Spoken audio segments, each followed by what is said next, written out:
Hello. Look at that. A seamless switch. Look at that with your intro screen looking real pro. I know. We got to get you that countdown. And now you got to help me with the countdown, the final countdown. Right. I need to get that on my soundboard. Ugh, that'd be so good. Yeah. How's everybody doing? All right. I'm wearing my lobster shirt today.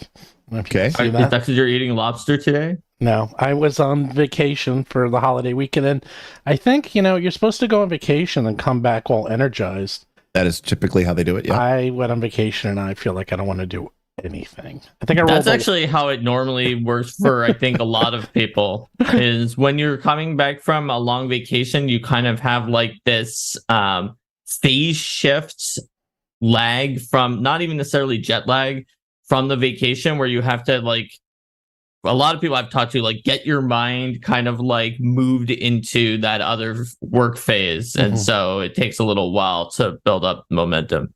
Mm-hmm. Yeah. That being said, I am known for taking the day off after I come back from being off. So, like, I have almost always taken off the Monday following Gen Con because it's just like that, a day to sort of just reset. So I guess there is some truth to that. Well, the problem is that everyone I work with, is a lot of them are international, and I'm working with China. And what makes working with China so tricky is they work a half day before you. So I have to do things Sunday night at like midnight to get it to them for Monday, because that's their Monday.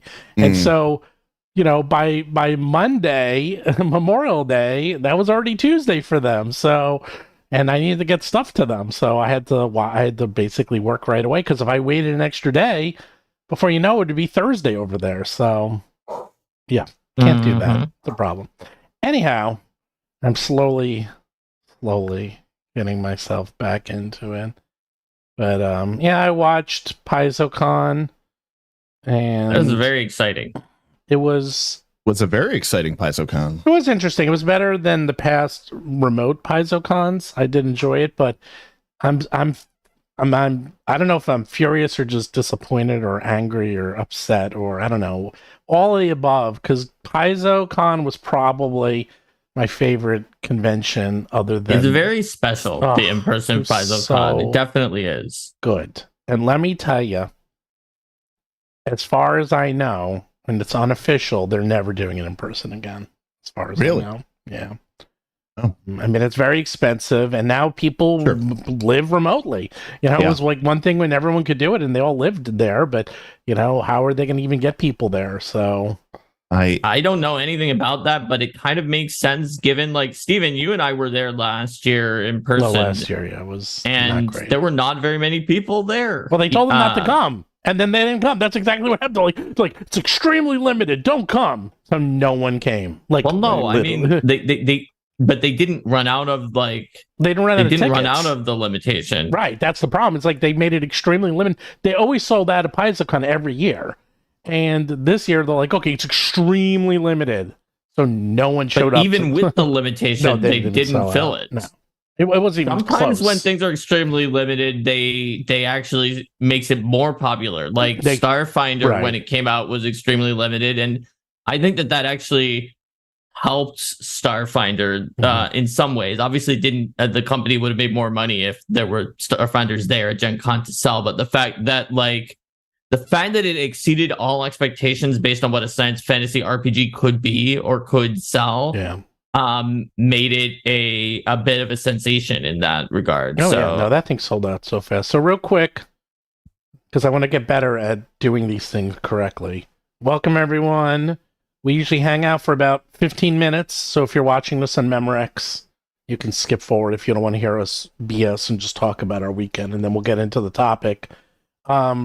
I see Zolgathar has a question about RPG Superstar and the rules. Ask me, because I wrote the rules, so I will know. Yeah, that's why I even had responded in chat before you said that. I was like, yeah, you could, because they were like, well, can I ask Mark? I was like, you can ask me, but I might just have to ask Steven because he wrote the rules. I know the rules better than Mark. One of the rare times that will happen. Yeah, when will that ever happen? Yeah. So the only times that will happen. And once again, we're going to talk about this topic, and I'll start it off in a few minutes, and I'll explain because I almost always come up with the topics, and that's came up yesterday, and I'll explain where it came from. We'll go from there. And as always, if you have any questions, you can ask them, but if you super chat, we'll always get to your questions. And of course, do some likes, and I promise I will not do a Miss Piggy voice.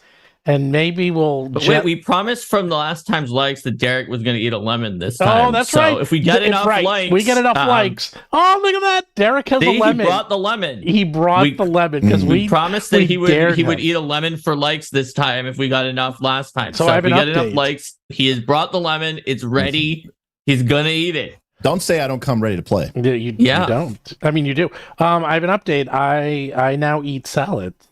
How about that? Oh, wow. So last one stream and it's completely changed your whole life. Yes, great. It did. Well, I tried Caesar salad. I didn't go crazy. Oh, and I liked it quite a bit. What about a caprese salad? Based on some of the other things that you said that you like, you might like a caprese salad too. Well, I don't like tomatoes. Oh, you don't like tomatoes? Never mind that. You would not like it. No. Well, because a lot of people order that because I go out to Italian food. Yeah, listen, all the time. So there are many instances and times when especially if I'm by myself, like it's just me and I'm just getting something to eat, I will happily get a grilled chicken Caesar salad and be very happy with that. Yep. Well, because you know what? Actually, I got a Chipotle, sort of a Mexican Caesar salad because I like spicy. So it's like, okay, it's got lettuce, Caesar, which is very good. You got cheese, croutons, chicken. What it's basically lettuce with everything else I like, so it was fine. There you go. Oh, there you go.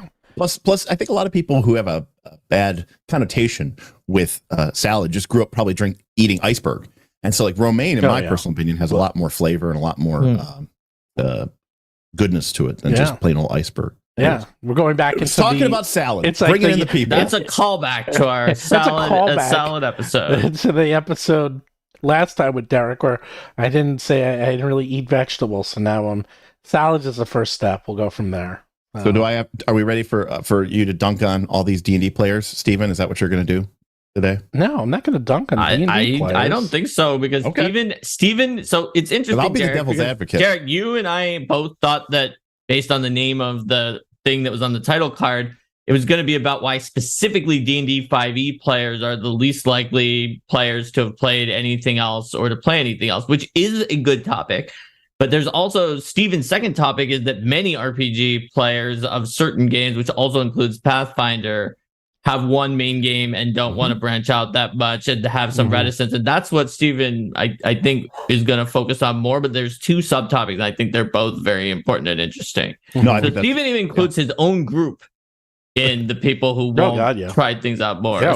He's not just going to dunk on people for not trying out. I think he's going to explore why. Oh, yeah. It's more of the exploration. And then also, we've alluded to it, but I think we have enough now to talk about the World of Battle Zoo Indigo Isles. When you say alluded, you've stated it directly. I stated it directly, but now I'm giving some info. So one of the big things is that we are going. So one thing that I've noticed, we've done 2 Kickstarters, and both of them have been very, very, very, very big.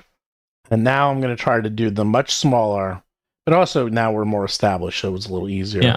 And we're also got feedback about this. Yeah, we got feedback, and now I'm actually going to do the book is more or less done, and nearly after the Kickstarter is over, pretty close. And you select which book you want. So a few weeks after the Kickstarter is over, you'll get the PDF. And we will actually start printing the books immediately. So as soon as the Kickstarter ends, I just need to know how many books to order, and I'll tell the printer, and that's it. So our goal is to have stretch goals that can be, that if they are involved in the book, they can be achieved while Backer Kit and Kickstarter are like figuring out the finances. It can be done very quickly. By the time that all gets through, hopefully, we can get it to like as soon as the payment is through. Yeah. So we'll see how that goes, but I'm optimistic because last time we had very ambitious stretch goals, ones that we knew we could make, but that would definitely take time and resources. And this time it's simpler. It's going to be easier to pledge. It will not be hard to figure out what you're doing, which some people told us about last time, that there was just so much they couldn't look through. It'll just be like very, very, here are some simple pledge tiers, and stretch goals that should be fun and exciting. And we haven't gotten into that, but there's like a secret component to the book that is involved with the stretch goals. But while not taking so long that they could really delay the book, which at this point, much of which has been completed even before we launched the Kickstarter. Yeah, the book is about like 85% done. So I'd say about that. Maybe I think a little less, but still mostly done. Well, you haven't seen it. Depends on whether you consider being written by the freelancers, the pages done, or like we have done all of our passes on them done. I don't consider that. I'm considering because the passes. I was considering the layout time, the passes time, and the author time together. When you add all that, I think it's not 85%. But yeah, I'd say so. The thing is, this layout is like a breeze compared to the others. Like that's fair. The layout is very fast comparatively. I can do this layout in a few days. So that's excellent. Yeah. So, and we might even have Derik contribute. Uh-oh. Yeah.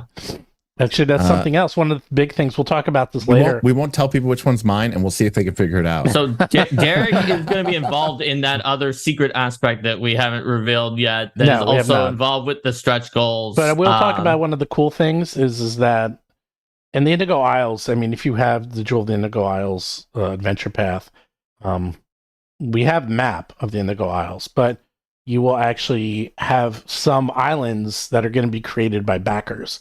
And I kind of like this idea because we've been doing this with the monsters and people seem to really like it. And I wanted to try to get, it was always my goal, is I'm very big in the crowdsourcing for better, for worse, but I feel like crowdsourcing is actually a very good, viable method for creating various items. And I think as long as you have someone who leads it and we give people a structure to work within, then people can create their own islands within the chain. And then what will actually happen is you'll give us some ideas and then we'll work with you and make them cool and perfect and make sure they fit. And then we'll put them in the book and you'll be fully credited. So that was actually the secret component that will tie into things, and so absolutely. I don't think it's that secret. It's just that Stephen. I never say things on the until show I say it. I know until you say it, or it's been shown somewhere to other people, and you hadn't said it yet, so I wasn't going to reveal it. But I'm totally good with revealing. I think it's a good idea because we're not doing because it's a smaller, faster, quicker Kickstarter. It's very simple. There's only going to be like 3 or 4 tiers. That's it. And it's going to be like one book. You can get the PDF. You can get the hardcover. You get the Foundry module. There'll probably be a special edition because people seem to really like special editions. So we're going to do something special. I have something built. Do. Yeah. And I think we're still deciding whether there's going to be a tier that like locks you in on an island. But even if you're not on a tier like that, just even the people who just back it normally can pitch an island, and we will select some number of those.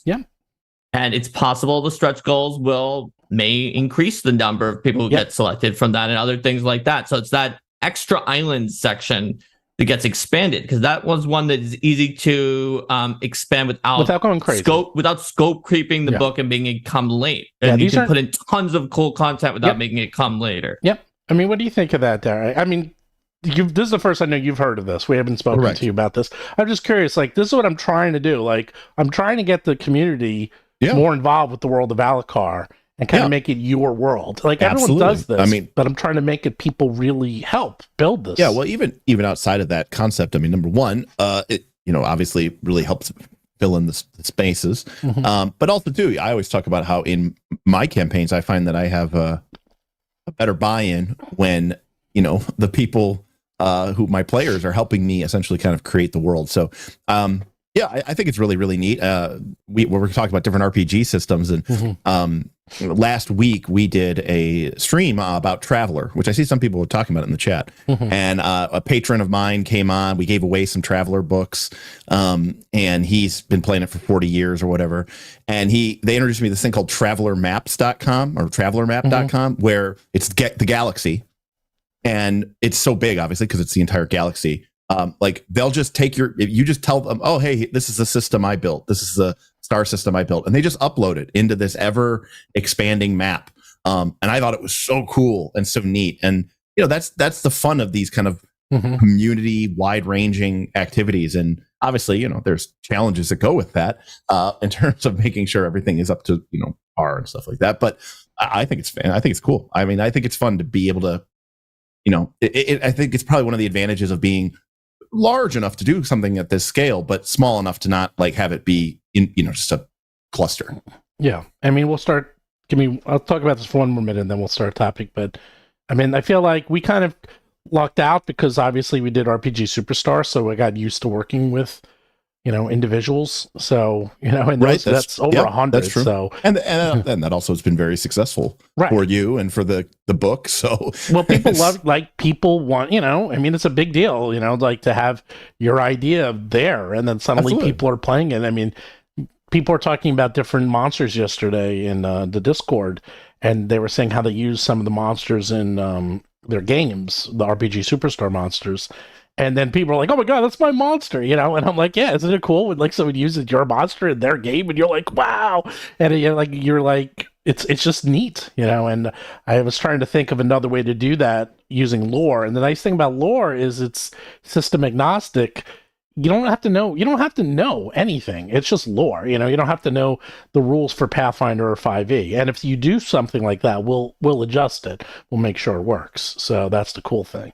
So we're trying it out. See how this works. It's easy to enter because you are pitching an island, and then I'm going to write it. So you get an island that is written by Mark Seifter for just your regular pledge. If it's selected as being a really cool pitch and acknowledgement that your pitch was awesome. So I think that's going to be fun. And that was the one other thing. We didn't mention that, but I will mention it now. It's fine if you said it, is that you don't actually have to write the island.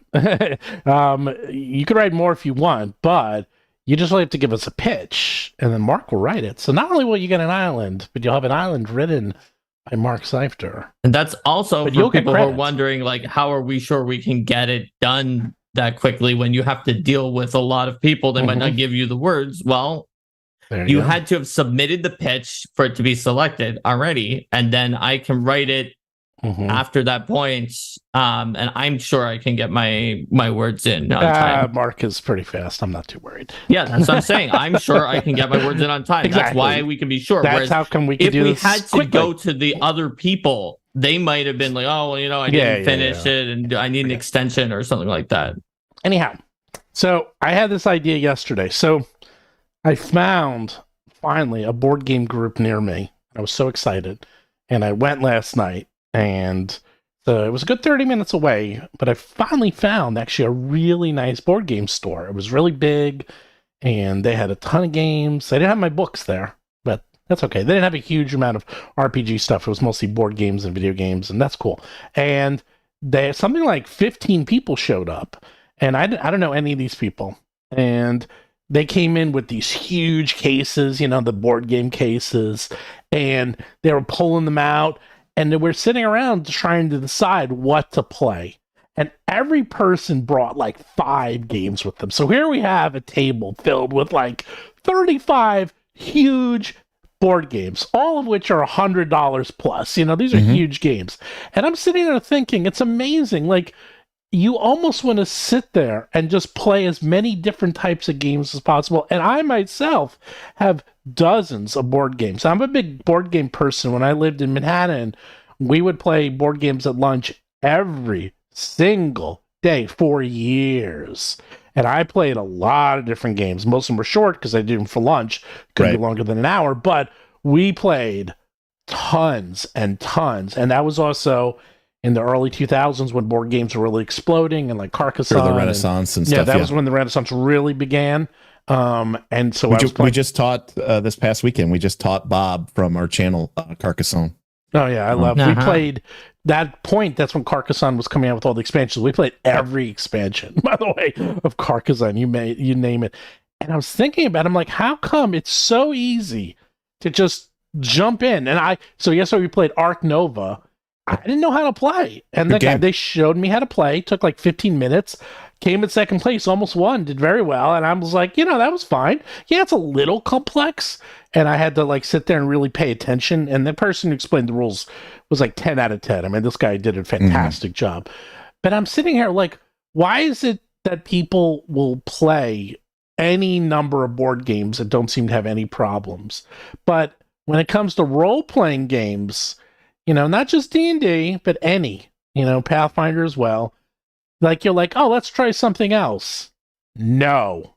I'm like, it's very hard to convince people to play another TTRPG, but it's very easy to convince people to play a board game.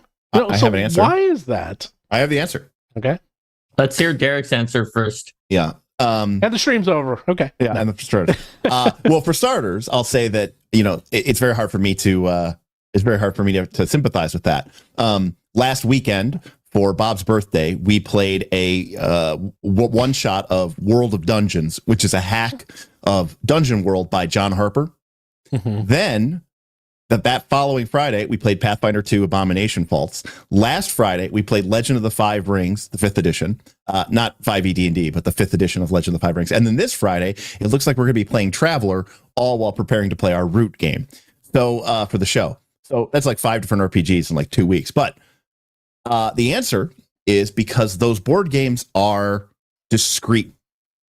And you start the game, and then you finish the game, and then the game is over. The story of the game is done. There is no continuation. There is no ongoing presence. What? It's a legacy game? And legacy games, if you are playing a legacy game, let's say you and your group sit down to play Pandemic Legacy. Everyone shows up for board game night and you pull out something else. People are going to say, no, aren't we playing Pandemic this week? And they will buy into that legacy game. I think the main thing that keeps people, now this doesn't answer, but this is also why people don't want to bounce around, because it's like, you don't just play one session of a RPG and then you're done. Most people don't, at least not unless you're at a convention. And even when the games are one shots at conventions like Pathfinder Society, there's still this idea of this continuing story or saga of your individual character.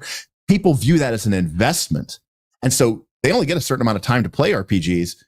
I want to put it into the character that I've already put so much time and investment in because I'm looking forward to getting that next feat, or I'm looking forward to getting that next part of the story revealed to me. And so it's about, I think, just time investment and the idea that there's this ongoing, continuing narrative saga that people become super invested in, and they don't want to walk away from that, and they don't want to leave that. I mean, that's the answer to me. So as everyone who's watched when all three of us are on here, sometimes I agree with Derik, sometimes I don't. This time, I strongly agree with both of Derik's points. The first half of the point, these were points that I was going to make as well. The first half is people who play indie RPGs usually play multiple indie RPGs. They just do. So this is not actually as true for indie RPG players and GMs as it is for D&D or big D&D like games like Pathfinder, or also to an extent some of the other big name TTRPGs do have people like Call of Cthulhu, or like especially back in the day, like some of the White Wolf ones, you would have people who, you might say, well, they're technically different storyteller systems from each other, but it's like, okay, sure, but they can be played in the same table with each other and they're sort of in the same setting. So I think that the more indie the group is, the more likely they were already to play multiple games, like Derik said. But it's absolutely about the investment, and even beyond legacy games, because there's two aspects to the investment. Derik talked about the time investment. Absolutely true. But in an RPG, more so than in Pandemic Legacy, where it's just like, okay, I'm just on this board kind of like dealing with this disease, you really come to embody the character and get emotionally invested in the character. It's the same reason that character class and ancestry changes and errata and other things like that can inspire a furor that you would not see in a board game change if they're like, well, we changed the transporter in Pandemic Legacy because it was transporting people a little too much. So no now it transports in a slightly different way. Whereas if something happens to a class in a tabletop RPG, it's much more emotionally disturbing to people. And I'm not saying that is not saying that people are just like should be more thick-skinned or they shouldn't have a response like that. It's that it's natural that they do, because it's not just that your pawn on the board, like it's you to a certain extent. And so you get that investment double down, and of course you're going to want to play more of the one that's invested, and especially for games that have long scale progression. Another thing about indies, some of the indies don't have as long scale of a progression, or they have a natural endpoint. Even the ones that do, generally groups do split up more, though, so it's not universal. So that's my answer to Steven's first half. But before we move on to talk about 5e D&D in particular, which I am very certain has this characteristic of its player base more than other games do. I want to see if, like, Derik, if you or Steven like, what do you think? Because Derik and I both agreed on an answer. Do you think that's right? Do you have a different reason? I don't know, because I grew up at a time where D&D was not the game. Right. Know, it's like, I remember we played Top Secret, we played Boot Hill, we played Traveler, version 1. We played Paranoia. Boy, I love that game. We played that a lot. I played Toon. That's one of my favorites. We played GURPS. I'm just like, we played everything. There was just like, it was a Gamma World. Like, there was just a lot of different types of games out there. And D&D was, it was popular, but it was just one of many. It wasn't the game. It was a popular game, but there wasn't the game.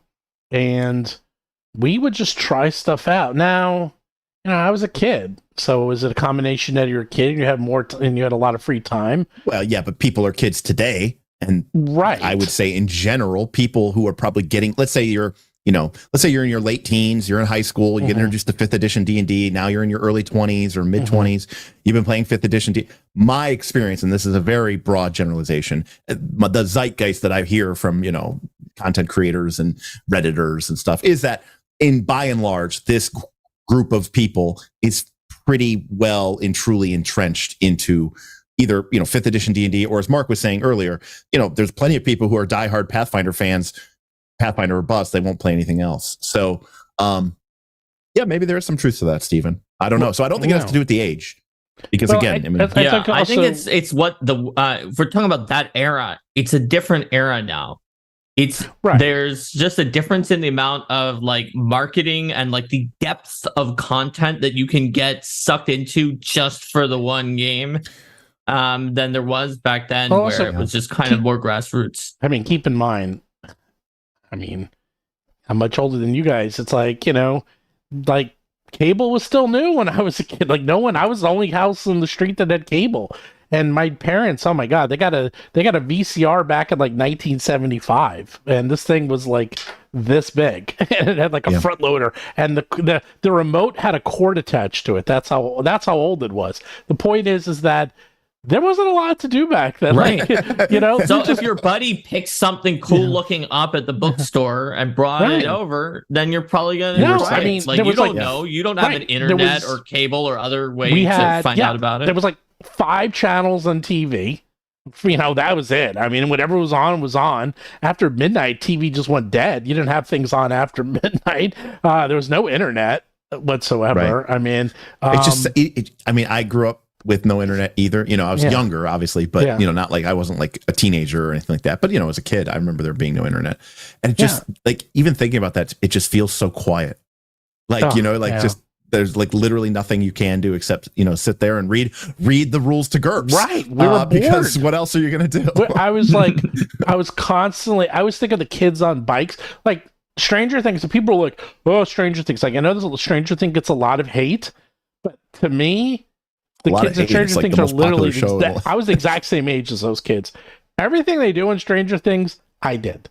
I rode my bikes everywhere. Your friend got sucked into an extra Yeah, My friend got sucked into was another the one who dimension. went to the upside Yes, down. I went to the upside down. That You would be name the it. craziest thing he said You on name this it. show. So that's quite Yeah, Well, his, no, his well, other backgrounds that he has, it wouldn't be the no, weirdest. the point is how they rode around on their bikes constantly. They're hanging out in each other's houses just for hours playing games, like going to the mall every time, like even taking the bus to the mall, like all that stuff. I'm like, yeah, I did all that crap. Like everything they showed in that show, like that's what we did, and that was it. It's like, but to your point about the inverse of that, and you know, there's definitely like a multiplicative effect, right? Because nowadays, you know, if D&D is the biggest, and maybe it was the biggest back then too, but the margins were smaller and didn't and everything was so much more isolated, and it really didn't matter what people were doing all across the world. It mattered what people were doing in your city or your neighborhood, because that it didn't matter if you know there was no VTTs or anything like that, unless you were going to play by mail with Flying Buffalo or something. But I did that. I'm sure you say I knew. Of course you did. But I ran a TTRP. I ran a play-by-mail company. That was the first company didn't I you ever have wrote. like a mall? Yeah, Mall Maniacs. Maniacs. Oh Yes. man, that's creative so simulations. that's okay. But nowadays it's like, okay, so D&D is the biggest. Well, that means that most of the things like the YouTube channels are going to be talking about D&D. And that means that all the new players are going to be joining D&D. So if you want to run a game, the people in your area are well, I know D&D. And so it's like, and then it's like, well, I better run a D&D game. And now suddenly you're running a D&D game, and you're a new player, and you go, well, the only type of games that are being run are D&D games. So I guess I better learn this game, because that's what all the games are for, and all the players are doing, and all the creative content. It's like this kind of self-fulfilling prophecy where, it just doubles down on itself again and again and again. That's pivoting into that second half about D&D. Well, let me two things. Let me state something and then answer. Let's go to the super chats. Yeah, there are two super chats. And King Graham Johnson said Stephen met 11 too. No, I didn't meet 11, but Noah Schnapp is my neighbor and went to school with my daughter, and then they graduated together. So my daughter's known Noah since like first grade. So there. That's pretty cool. Yeah. Anyhow, what I was going to say is something very interesting is happening, and I do this a lot, but I'm going to do it again, is they said something very interesting last week about video games, because Redfall came out, and Redfall was a first party game by Microsoft Studios, and it was atrocious and terrible, and it failed. And the boss of Xbox came out and said something which no one can believe, because he actually told the truth. And he said that there used to be this thing called the console wars, and every time you had a console, you would have, Xbox won the console wars this time, and PlayStation won the console wars this time, and Nintendo won the console wars this time. But here's the thing.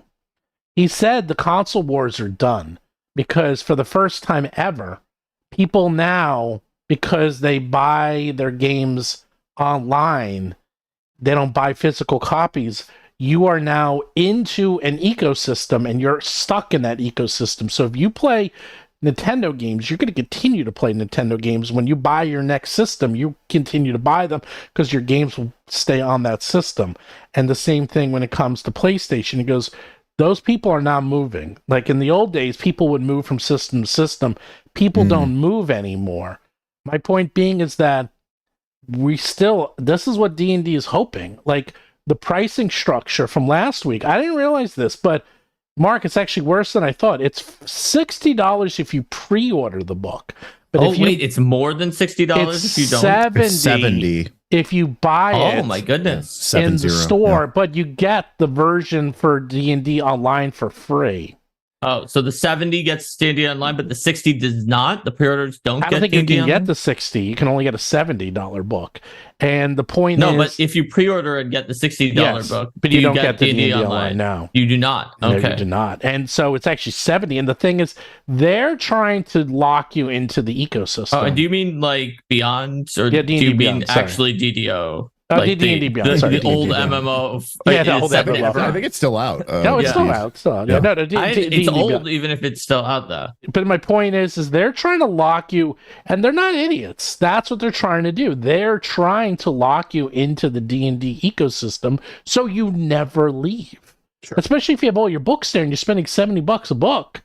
I mean, of course they're trying to do that. Right. I mean, why wouldn't they? I mean, to be, tinfoil hat conspiracist, right? Like, even though obviously all these game companies going back, were owned by for-profit companies, they were either usually for-profit kind of in name only or poorly mismanaged.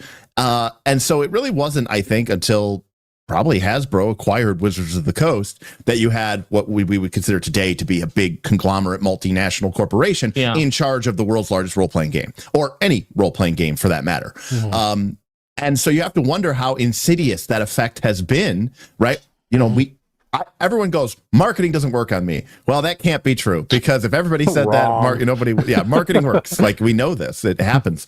And so you have to wonder how much over the last 10 years or whatever, this shift is deliberate due to careful marketing and efforts made by people at Wizards of the Coast vis-a-vis Hasbro. It wasn't until recently. To sort of infiltrate the zeitgeist in a way that no other, role-playing game brand has managed to do so.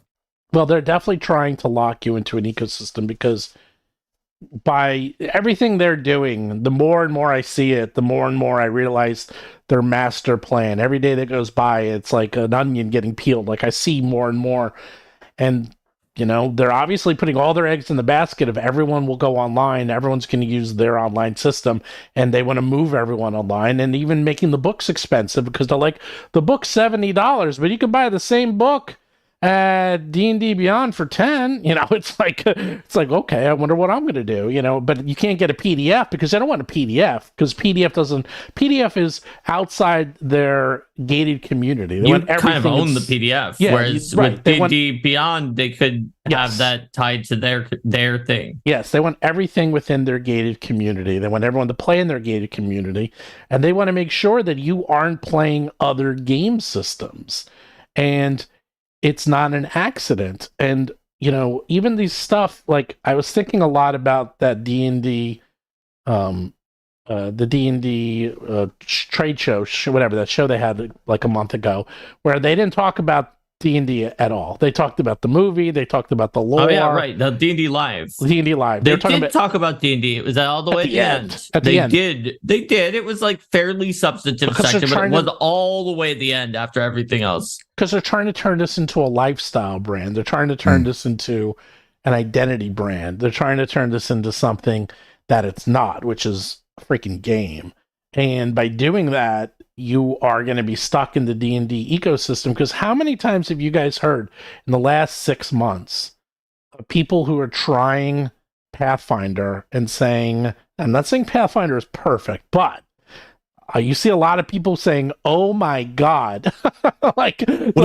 They're stunned. That's a biased sample set, because those people were already predisposed to leave 5e, meaning that they had problems with it. Correct. But they were the people who were predisposed to try other games, because I'm going to get into this, but there are already a lot of people who only try D&D 5e, even if there wasn't a master plan or whatever to capture people.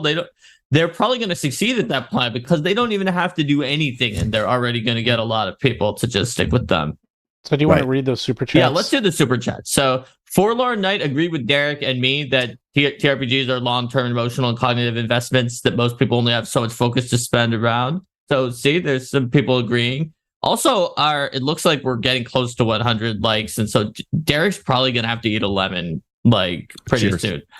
We have over 67 now, and Mr. We have Smith 250 people looking. Come on, guys. Mr. Smith government class said that since we said 95 years was the copyright exclusivity in a previous episode, that would mean that the languages Tengwar and Sindarin are within 2 years. Sindarin.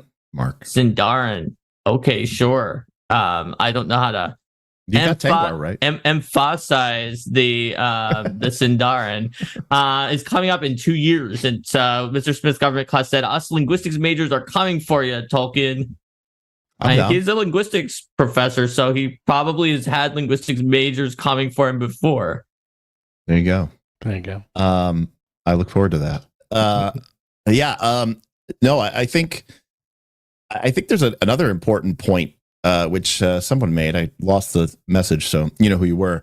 But which is talking about D&D Beyond and the tool set. And I notice right? Paizo is definitely very much like, let's go, Nexus, come on.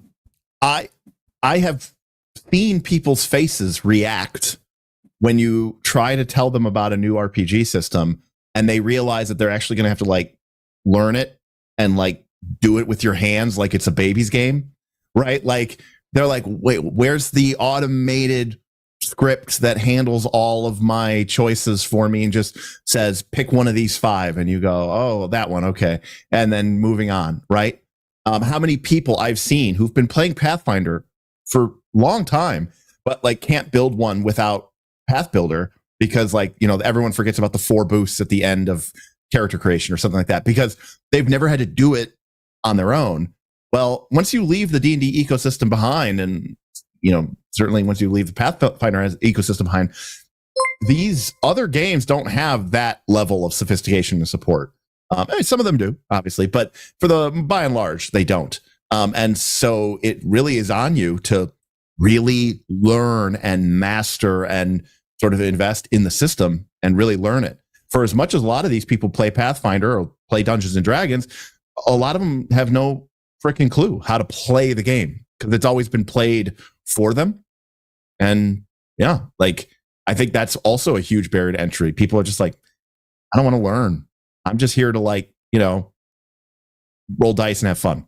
I mean, learning a new game can be a barrier to entry for board games too. Oh, I've plopped down big ass boxes before, and you see people's eyes go like, "Whoa, what did I sign up for here?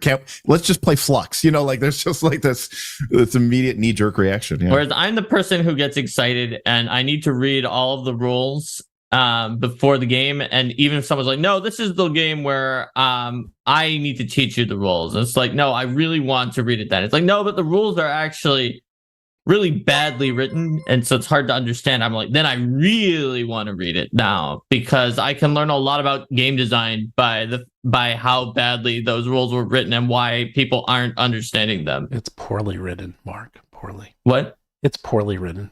But it's poorly written, not badly written. Yeah, just correcting. Fair enough. It could be poorly written. Lemon. We are one away. Oh wait, did we make we're it up to 99? Yeah, we're 99. And 99. so Williams said, Right. B doesn't make an S sound in Kenya or Sindarin.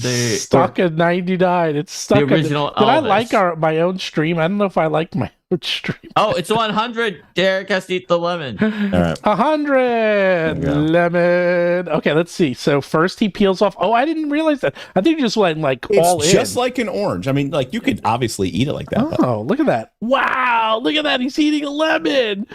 Wow! They're so good. Oh my god! There we go. So now if Derik gives a really like spicy or sour take right after this, and someone's like, "Dude, looks like he just ate a lemon." Now put the rind in your mouth and smile like a goofball. That's part of it. You got to do. It's part of the fun. You got a seed there. Oh, there you go. Now capture that and then make that like a preview image or something, or one of the highlights. That was worth 100 likes by far. There we go. And you know, like, and that's a metaphor for nice last call, right? Derik likes the sour bitterness of life. Also, Aaron Mortar says there's a feedback loop because influencers gravitate toward the most popular system for views, which then extends the exposure of that system, and it's a vicious cycle. Like that's definitely true. There's a lot of gravitational force that keeps people in the ecosystem for 5e. So I think that like I'd like to separate out. We've got 5e players versus players who, let's say someone who's played like Pathfinder 2e or Starfinder or maybe Call of Cthulhu or one of the other big name tabletop RPGs, and then indie players. So Derik and I both already said this, but indie players who have played even like a couple indie games are likely to have played a bunch of indie games. Yeah, not always, but I also think there's something about the structure of those games, which is to say, I know this sounds a little strange, but like in my experience, people can play an indie game for a long time and not really level up, and not really change their character. Of course. It depends on the game, but yeah. It depends on the game. But for the most part, like, certainly not the way that you do in, say, a D20 based game. And some indie games are almost entirely focused around one shots, and you can do a campaign, but they're kind of like meant for one shots. Yeah, and you're kind of getting at what I was going to say, which is like, I mean, there's some games like Blaze in the Dark games, Forge in the Dark games, actually kind of start to fall apart a little bit if you play them for too long, because people's basically action ratings get so high, they're rolling so many dice. And since a roll of if you get at least 1 6 on a D6 in your pool, you get a full success, no complications, right? And so if people get enough dice, then suddenly there's no complications. It's just pass, pass, pass, pass. So the game kind of falls apart. And so there's sort of a natural tendency, in my experience, for these kind of games to really wrap up within 10, 15, 20 sessions, and in some cases even less than that. Whereas D&D and Pathfinder, even if many people, I mean, I'd love to see the, like, not the numbers that we can actually get, but like the true, like if God himself was like looking at the numbers, how many campaigns actually make it all the way to 20th level? Probably very few. But those games, D&D, Pathfinder, there's this sort of built-in, like, we're doing it for the long haul. There's the promise of 20th level. There's the promise of 20th level. And there's this idea, you don't want to quit because you're like, we never made it to the end, right? Like there's this idea of if you didn't do it all the way to 20th level, you somehow, I don't know, didn't get the game. I mean, to be clear, this is one of the reasons I was surprised, but with Paizo, when they started releasing the 1 to 10 and the 11 to 20 APs in 3 volumes, because I was like, wow, number one, that's awesome. But like, because in my experience, and there's a lot of D&D and Pathfinder players out there who were to play, let's say, Abomination Vaults, go 1 to 10, the adventure ends, the campaign ends, and GM's like, great job, everybody, woo! And everyone's like, dude, wait, no, I'm 2 levels away from getting master proficiency. Let's go, come on. Let's keep going all the way to the end. And it's like, thank God Gary Gygax didn't make D&D, go up to level 50 or 70 or something like that. People be playing these games for the better part of a decade. And some people do. People like to think of themselves as the possibility of reaching the highest heights, which is why those high levels are important aspirationally, even if people don't usually make it to them. And it's nice to have the gameplay work there, even though it's not played at very often. But like that same psychological rationale is also part of the reason why I think there was a strong reaction of support during the OGL crisis towards a target that, like, it seemed like when the new OGL came out that WotC thought that would be an easy target, which was like people who had succeeded enough on their Kickstarters that they made more than a certain number of, like, a decently high by Kickstarter standards number of hundreds of thousands of dollars, right? They're like, well, if we target them, then people will be like, well, they're making a lot of money. But the thing is, anyone who's a small publisher in the industry or who's just doing things a little bit would like to have a Kickstarter like that someday. And when they made it so that it basically is like, this is a kiss of death. If you Kickstart for that much, you actually lose money with the amount we're taking from you at that point. It caused more support to go towards it than they thought for the same reason, which is people think and dream of reaching the higher levels, of getting to the upper echelons and that they can see there. Like, psychologically, that's just how it is. Yeah, I also think there's, again, we talked about this before, the time bias, but there's like the time buy-in. It goes back to like what we were talking about with board games, right? Like for a lot of people, and this has actually been one of my challenges with board games over the last 20 years, is I understand that there are complex board games out there. People throw out Twilight Imperium, but there's a bunch of board games out there that are fairly more, we'll just call them heavyweight board games. There's a lot of them. And I understand that the play time of 2 to 3, 4 hours, that alone might be a turnoff for some people, but the play time versus the learning the rules time is not a favorable ratio for those games if you're only going to ever play it once. Yeah. And so the idea of that game is, look, I'm willing to invest the 1 to 2 hours it takes to learn this game, but then only if we're going to play it at least a couple, 5, 6 times so that I can really feel like I'm getting my value out of it. Well, RPGs are usually much more complicated than the board games, and certainly your big market D20 5th edition, Pathfinder 2nd edition are even much more complicated than any of these small little indie games. And so once and people even some of the indie games we've been naming, like Blades in the Dark, takes a while to really understand what the heck you're doing. And even then, there's some stuff that the book intentionally doesn't tell you that is pretty difficult to do, and that if you can't do right, your game is going to be extremely problematic. Absolutely. So if you only get 10 sessions out of it, if you don't like reading and learning games like I do, then that's going to have a worse return for your investment than that board game that you were talking about. And I think you just hit it on the head, Mark.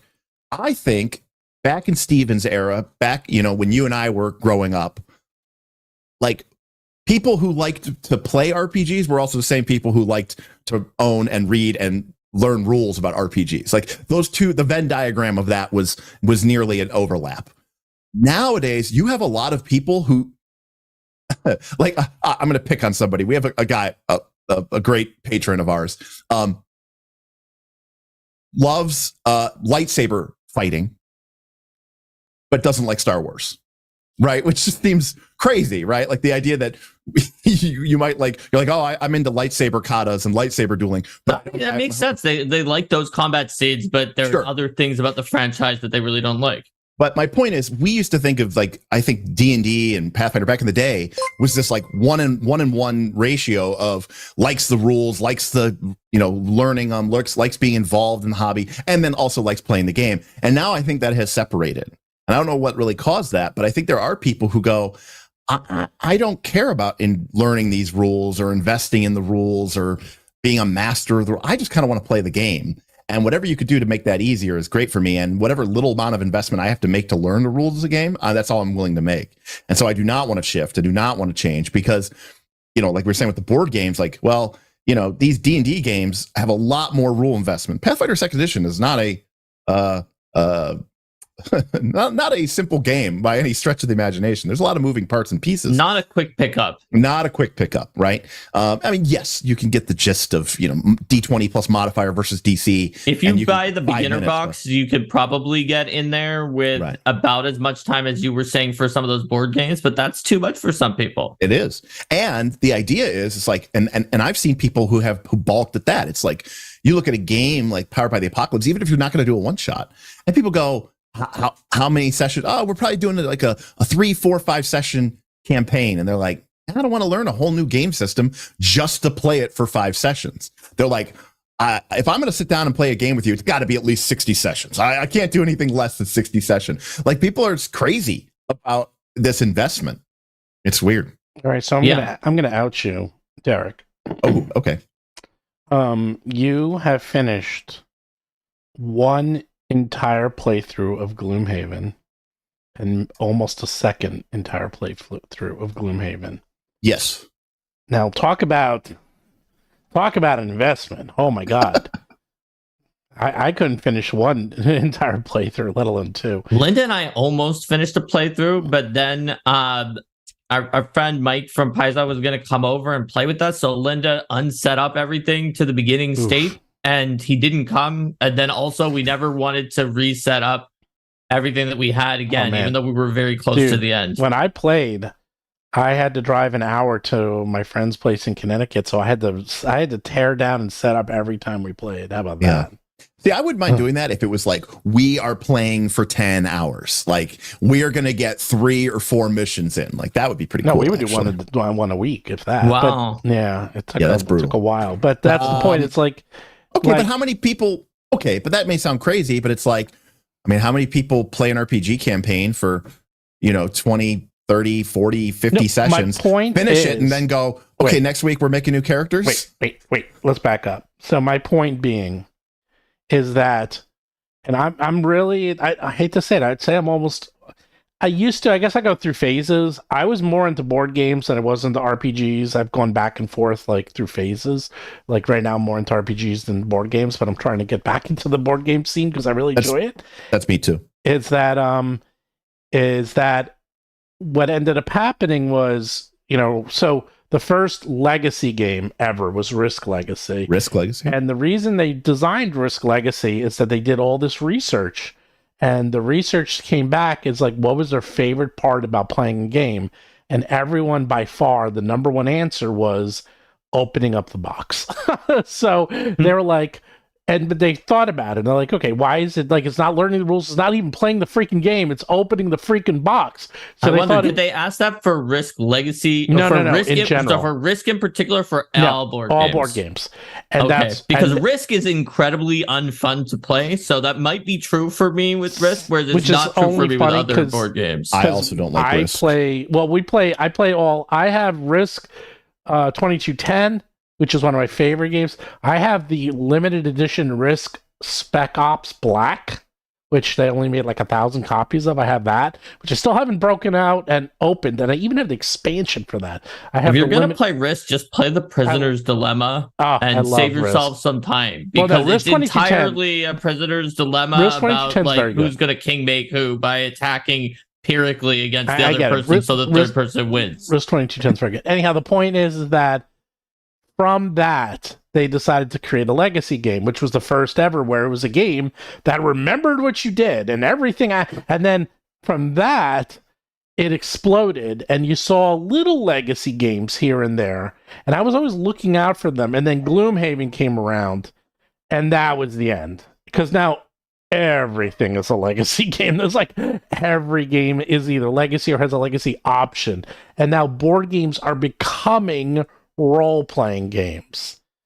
So what do you think of that whole thing where it's like now... Or they're having role-playing elements in any case. But, well, they come out with the point is that there's a story being told. Mm-hmm. Now, yes, personally, I played through Pandemic Legacy, and I only played the first one. I didn't play Season 2 or Season 0. And Season 1, the story, I don't want spoilers, is fantastic. I mean, the game itself is really good if you have the right people, but it's a really interesting story that goes in a lot of different places that you don't expect.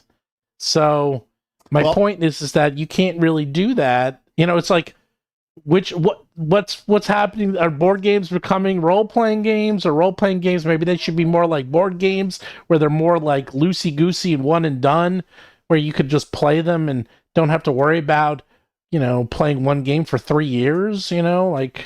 I mean, I would real quick, we have an ancient super chat here when Derik was eating the lemon that said, "We truly are simple folks in appreciation of the lemon." Oh, yeah. We also have another super chat from the big kid who said, "I can onboard a player with D&D Beyond and keep them playing because of the ease. I will add third-party monsters and I try to support, but it's hard." Yeah, I mean, you know, it's easy. Absolutely. You just get everything in there, and you know, and it's like also, I mean, my experience again is I am, you know, blessed. I've heard these stories where people like are almost like putting people at gunpoint to try to get them to play these games with them. Like they want to play Dungeons and Dragons, or they want to play some RPG game, and they're like borrowing, stealing, play. Like ask your cousin, ask your cousin's wife, ask your, you know, whatever, like my neighbor, my friend from work, like anything I could do. And there's almost this like nervousness, like they don't want to be here really. So I have to do everything in my power to make this as minimal of an investment for them as possible so that they can, you know, keep playing. So quote, I get to keep playing D&D. And I feel like that is happening all over the place within the TTRPG space. And if that's your reality where everybody else would be like, could take it or leave it, then yeah, you're not going to be changing games because like they are going to just, you know, peace out the moment you suggest doing something different. Absolutely. And that's why I wanted to say, like, the title that was on there about specifically D&D players playing D&D, if we even say 5e and get a little bit more specific, it's very interesting because we said indie players often play several or a bunch of indie games once you've played more than a few. Someone who played something like Pathfinder 2nd edition, Pathfinder 1st edition, Starfinder, Call of Cthulhu, something like that, it might be very attached to their game system, but they probably still played like 3 or 4 systems. But, and I'm counting other editions of D&D 5e players, a lot of them have only played D&D 5e. Mm-hmm. because it became very popular during 5e, a lot of people were brought in. Derik, they were exactly the demographic you were talking about, who were not the not like the hardcore gonna go read a rules reference manual for fun bedtime story type people like three of us on here. But a lot of them were brought in who are maybe more casual about the hobby and just like, yeah, I've heard of Dungeons and Dragons. Everyone's heard of the brand. And now 5e was welcoming and invited the people in who had never played anything else before. Right. And this is the only thing they know, even not 4e or 3e or any of the other D&Ds. And so all of what we've said before is true about the ecosystem, and they're changing, and D&D Beyond tries to get you in, and all the content creators are making D&D content. But it's also true that that it's coming from both directions, because there's a demographic of players who that's just what they know. That's the only thing they know. And like you said, Derik, that can make it challenging to branch them off, because they may not be alone. They could have like a subgroup of people they play with and talk with or interact with online, all of whom that's the only thing they know. And this is just like, it seems like an alien or foreign element or perspective to even consider playing something else. Yeah, Dane in chat just chatted, and I think it's kind of not a super chat, but he just says, I only left 5e after the OGL drama, because 5e was my first TTRPG, and it was a massive thing with D&D Beyond, with an entire massive third-party ecosystem. Never thought I'd leave it, honestly, but I did. And I think now the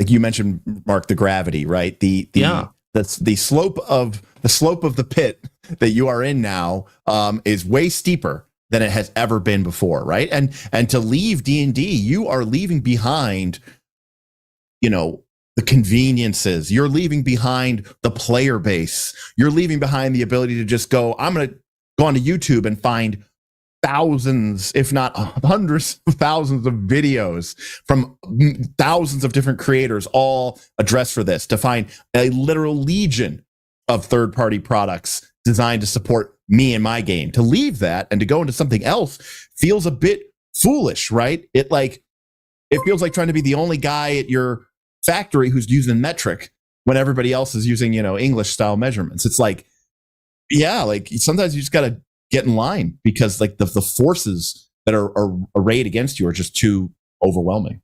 So let's do a quick ad break, but we're going to stay Should we do here. the last super chat from before the break? No, before we'll do that. We'll do that when we come back. And more importantly, when we come back, I'm going to talk about the OGL drama and how the OGL drama has now made people open their eyes. And not just disruption event. It was a massive disruption event. And what's fascinating is not just watching disruption of players, but watching disruption of streamers who they only played one system and VMware. And we're talking to those people. We're talking to a lot of them, and it's very fascinating. And we can talk about that. VMware, they've been very open about it, so we could talk about that.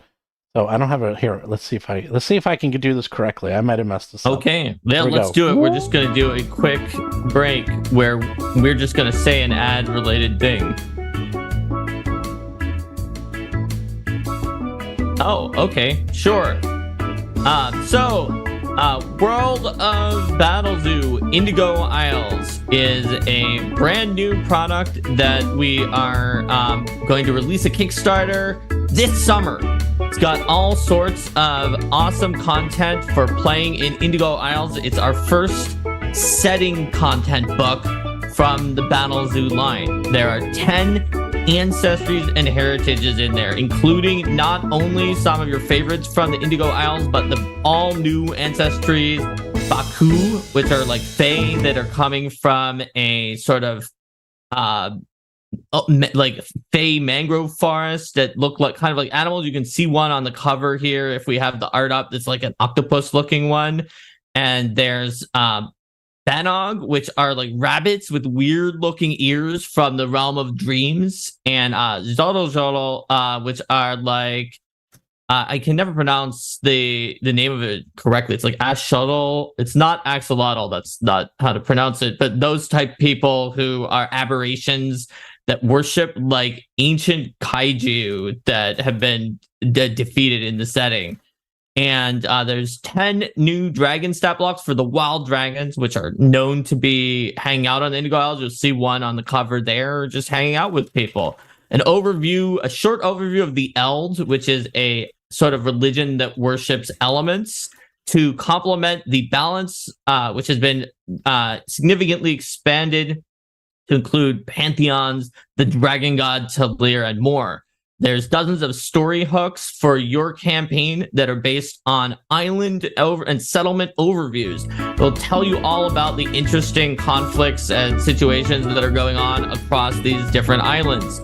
Meanwhile, there are going to be a backer created islands which you can propose. You don't have to pledge some like very limited tier with only a few people on it where you get one. If you pledge for this and get the product, you can propose one. A few will be selected and make it into the final book. It's got the possibility of a free cloth map. It's going to have over 240 pages, and we're going to fulfill the PDF super fast after you pledge, so you won't have to wait as long as you did for Jewel of the Indigo Isles. So there you go. Look at that. All that stuff. And my mic wasn't working, so I couldn't say anything. Anyhow. Okay. So I had Mark do the whole thing. But there's the ad. What else do you have to add to that, Steven? the only thing I had to add is that we got the cloth map. Look at that. Oh yeah, it's so cool. Ooh. Wait, if you shake it that much, people aren't gonna be able to see it. I know. Well, I want to show it's cloth. Look, it's real cloth. Look. Yeah, it is very cloth. It's real clothy.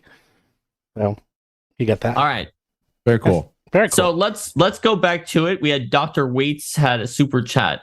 Would really love an adventure path for beginning GMs and players to teach them PF2. The other APs I've seen are very complex.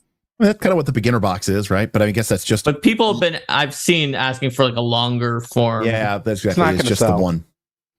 Well, yeah, I guess that's the problem. No, it won't sell because it's to a very limited. Adventure paths are by design for people that are more hardcore, more advanced, more into like long play, and like me.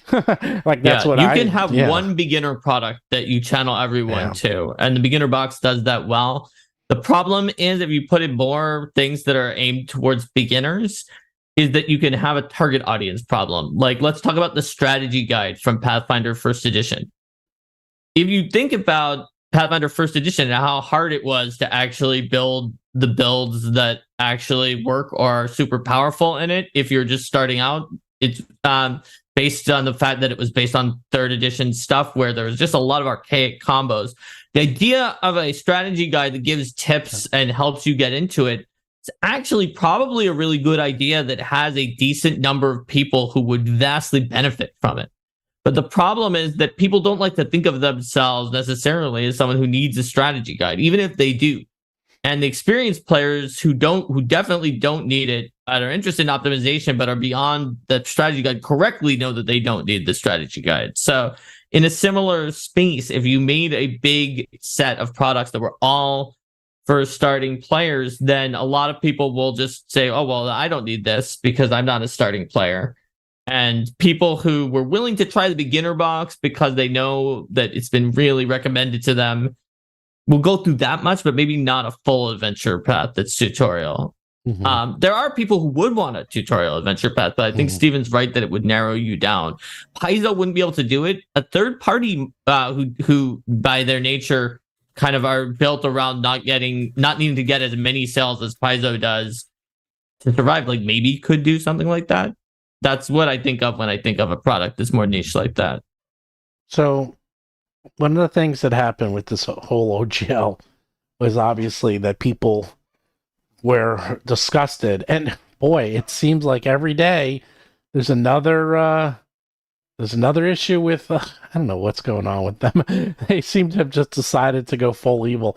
It's Hasbro. It's just like almost a cartoon at this point. But the point is a lot of people decided that they don't want to give their money to WotC, and it doesn't hurt that their products, from what I know, have not been as good as they used to be, and people have been very disappointed.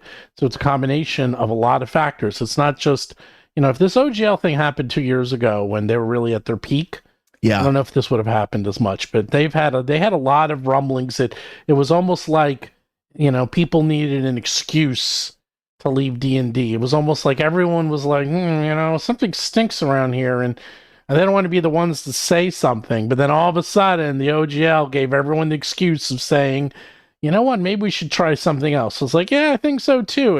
And I read a lot of people who wrote me saying that they always told their players that they wanted to play Pathfinder, but their players were like, no, I won't play Pathfinder. I want to play D&D.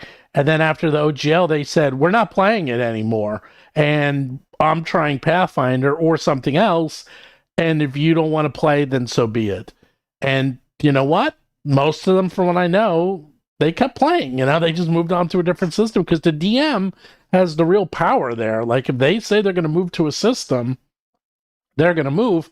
And now suddenly, lots of people are trying out, a lot of people are trying out Pathfinder because it's the closest analogy to D&D. Mm-hmm. And their eyes are being opened because so many people have only played one system. Right. And they're just stunned. Yeah, and you're absolutely right. Like, I laugh because I'm like, obviously Pathfinder 2 is my D20 game of choice currently. But like, when people are like, oh my God, like, I mean, I'm kind of seeing it now with Candela Obscura and like people being like, what is this? This is amazing. And it's like, that this game has basically been around for 10 years, right? Like, and it's like, no, they don't. They've never conceptualized the idea of some of these concepts, which are, being presented in these games. It's like Pathfinder 2nd edition was like, oh, here's encounter building rules. And if you say something is severe, it's going to be tough. Like 99% of the time. Wait, wasn't Candela Obscura basically Blades in the Dark? It's Blades in the Dark. It's Forged in the Dark. So that's 6 years. That's like not 10 years. That's half as long. No. No? Well, it's based on D6, and D6 systems have been around forever. No. I mean, Blades in the Dark came out in... I thought the final version was in January 2017. Let's see. Was it? Blades in the Dark kickstarted in 2015. Yeah, that's when the Kickstarter was. But when did the final publication come out? I don't care about that. It was available in 2015. Wait, was it available before before the Kickstarter? Before it was released? Yeah, it was even available before it even went to Kickstarter. People were playing it at cons and stuff like that probably as early as 2015 would be my guess. But I mean, mainstream, it's been around for since the Kickstarter would be what I would say. I mean, in terms of when it appeared and on shelves. All I'm saying is, it's the same thing with Pathfinder 2. With like, still not 10 years, even if you count when it was Kickstarted, but it's been around for a while. Fine. And you were eye rolling at Steven for being pedantic, and now you're being pedantic. What did I do? It's okay. You were pedantic about the Elven poorly versus badly. You were pedantic about the Elven. We're all horrible nerds. It's great. We all totally are. That's just how we are. That is just how we are. But yeah, now I've completely forgot what we were talking about. Good. Monopoly's a D6 system. Anyhow. Oh, yeah, D6. Oh, gosh. Oh, right. People being like really surprised by new games that they go to and being like, we kind of like this. I understand not everybody's going to like every game. But my experience has been that, I don't know, people tend to like playing other games. I don't know. Like, most people find things that they enjoy and they like about it. And, they appreciate the differences that the games can bring. I think it depends on the players. I think there are players who aren't the right fits. Like, for instance, Fate, I like, and I played it with some of my friends, and it worked well. Sure. And then I played with a different group of friends.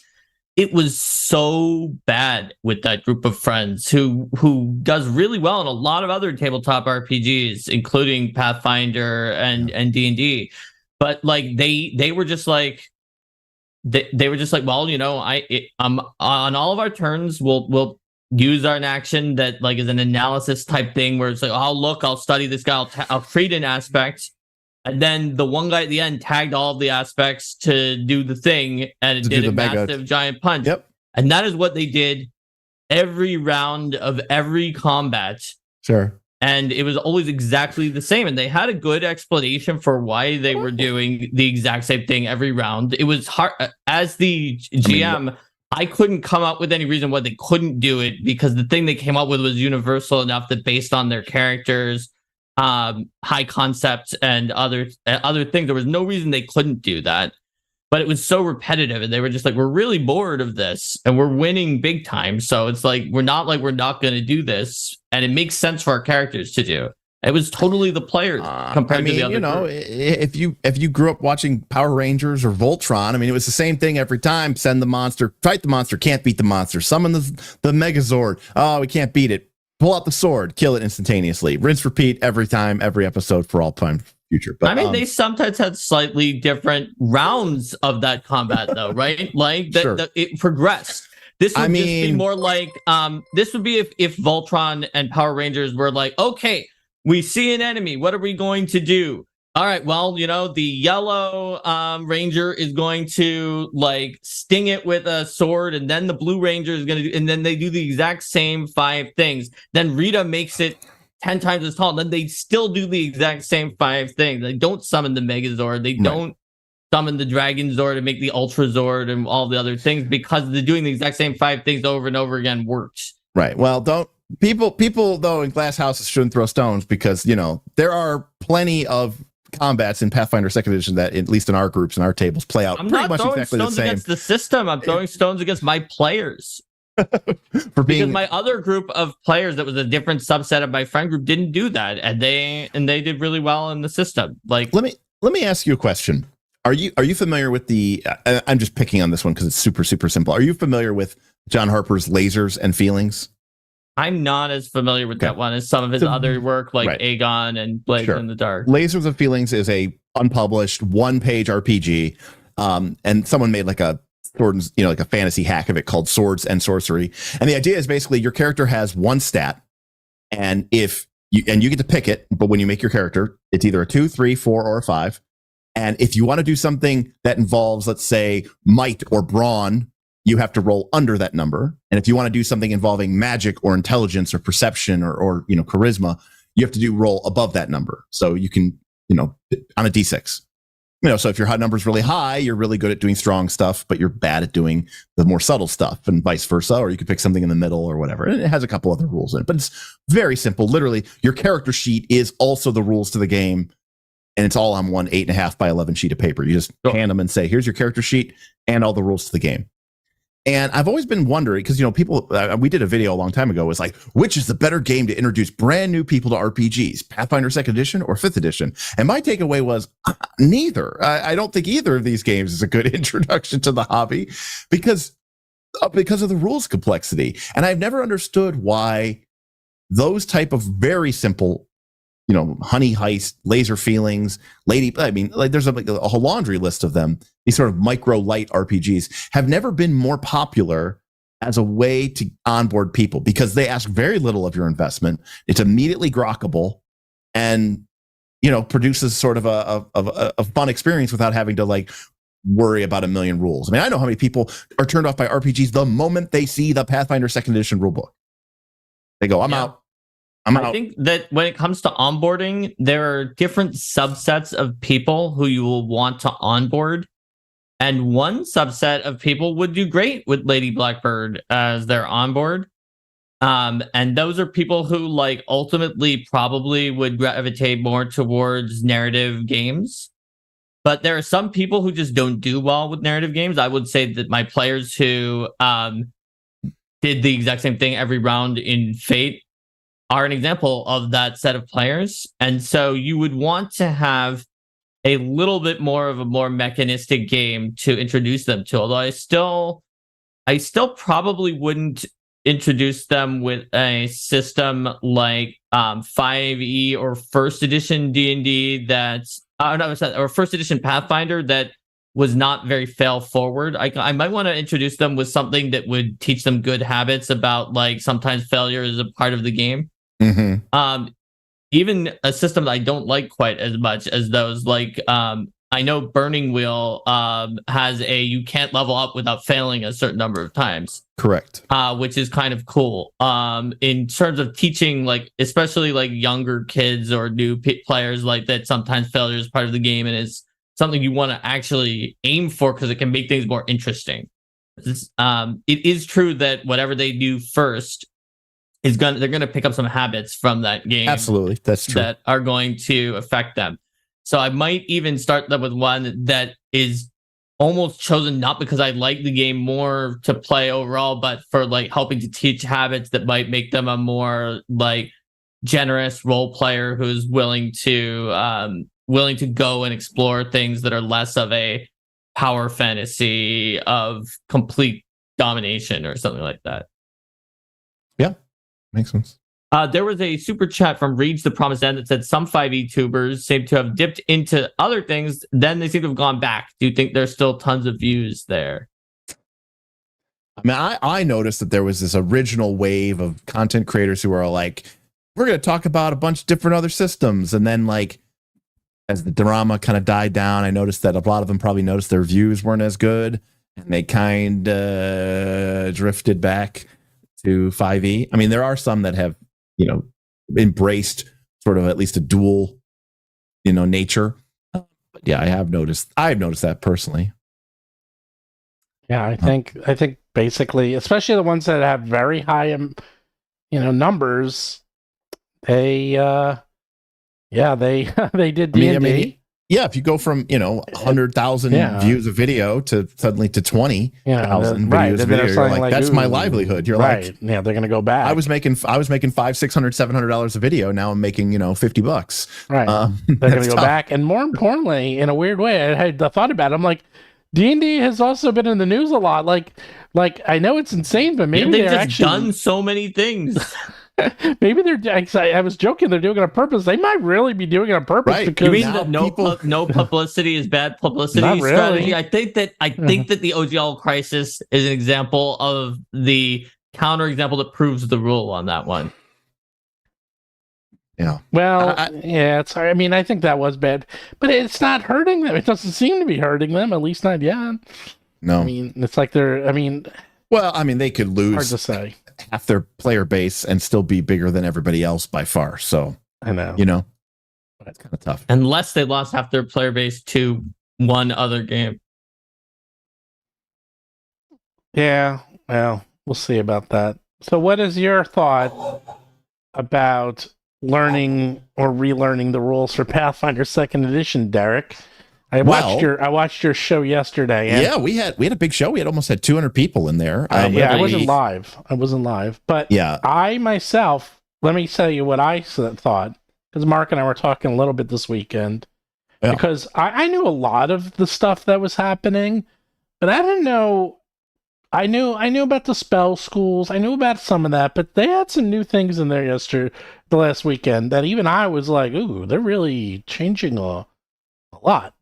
As you said, it's like definitely turning into more of a 2.5. More of a 2.5 than I thought. And I mean, as someone who played, and I'm not saying that in a critical sense. Yeah. I mean, I played 3.0 and I was playing it very, very actively when 3.5 came out. And, Rangers went from a D10 hit die to a D8 hit die, and Bards changed shirt, became light armor. It was fairly modest changes, but they, consider that a half edition change. So, I think 3.5 had more changes than that, just in terms of they were all over the place, and they were attempted to change the gameplay loop and the balance of certain things to a significant degree.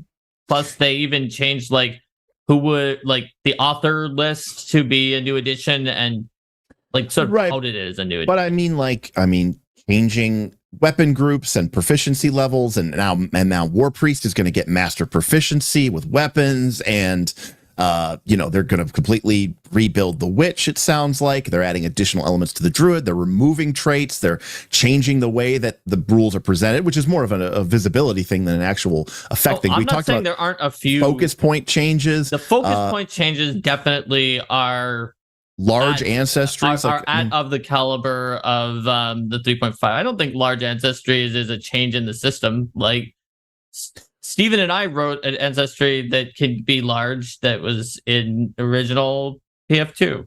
Yeah. They just didn't get to it yet. They would have done a large ancestry whether they did a remaster or not. I mean, I will say, only thing I will say is, there were certain elements of the game, certain classes, certain spells or spell types that we at Knights of the Last Call tended to be fairly negative about, and some people in the community took umbrage at that. And I am happy to say that, by and large, most, if not all, of those things are being addressed, in some cases, very heavy-handedly, and I'm all here for it. Most importantly, I think there was like a throwaway thing. I don't think it was in the live stream, but I think Michael Sayer said something about they are going to probably be adding a save to the crit spec on Flail Hammer.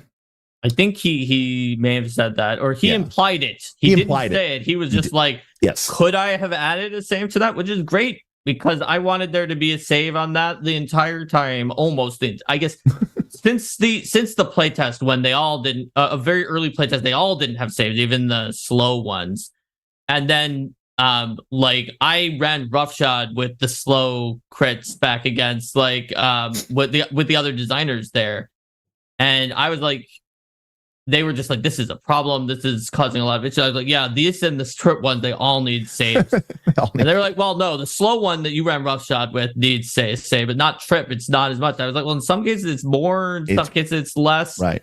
Because it does also, they don't have to get up for some things, but they also are flat-footed until they do get up, and it can combine with being slowed in certain ways. And just the one that everyone had seen and they knew it was a problem did get the update, but the other one didn't. And so I'm glad that they both are going to get that update now. Yeah, so I'm for it. I mean, earlier this year, I think we had some people on and we were talking, and I was like, look, I would have loved. I was all ready for Pathfinder 3rd edition. Drop it. You gotta stop. Ready for Pathfinder 3rd edition. It's not happening. Of course not. Well, not now, for but a long, not obviously not for a long time. I'm saying maybe not this year. Time. I'm saying I would have loved to see. It's not going to happen. 2025 or something like that. But they would never announce it till the very last, because the second they announce it, their sales are of course. Well, it's good about the remaster. It's going to be a lot longer until there is a Pathfinder 3. I completely agree with you. This remaster gets out the OGL stuff, gets out some warts and other things that they wanted to change. They got to fix those names. Those are horrible book names. GM Core, not even Game Master Core.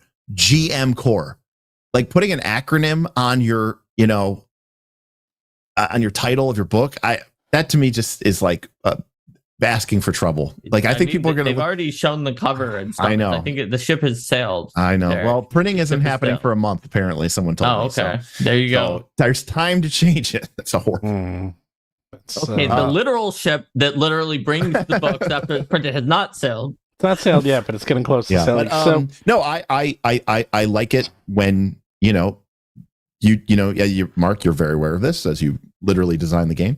You do as much as you can to make the best product that you know how to make, and then you let it out into the world, and people are going to beat it up, and you learn things about how people use the game, perceive the game, or things that you never even considered.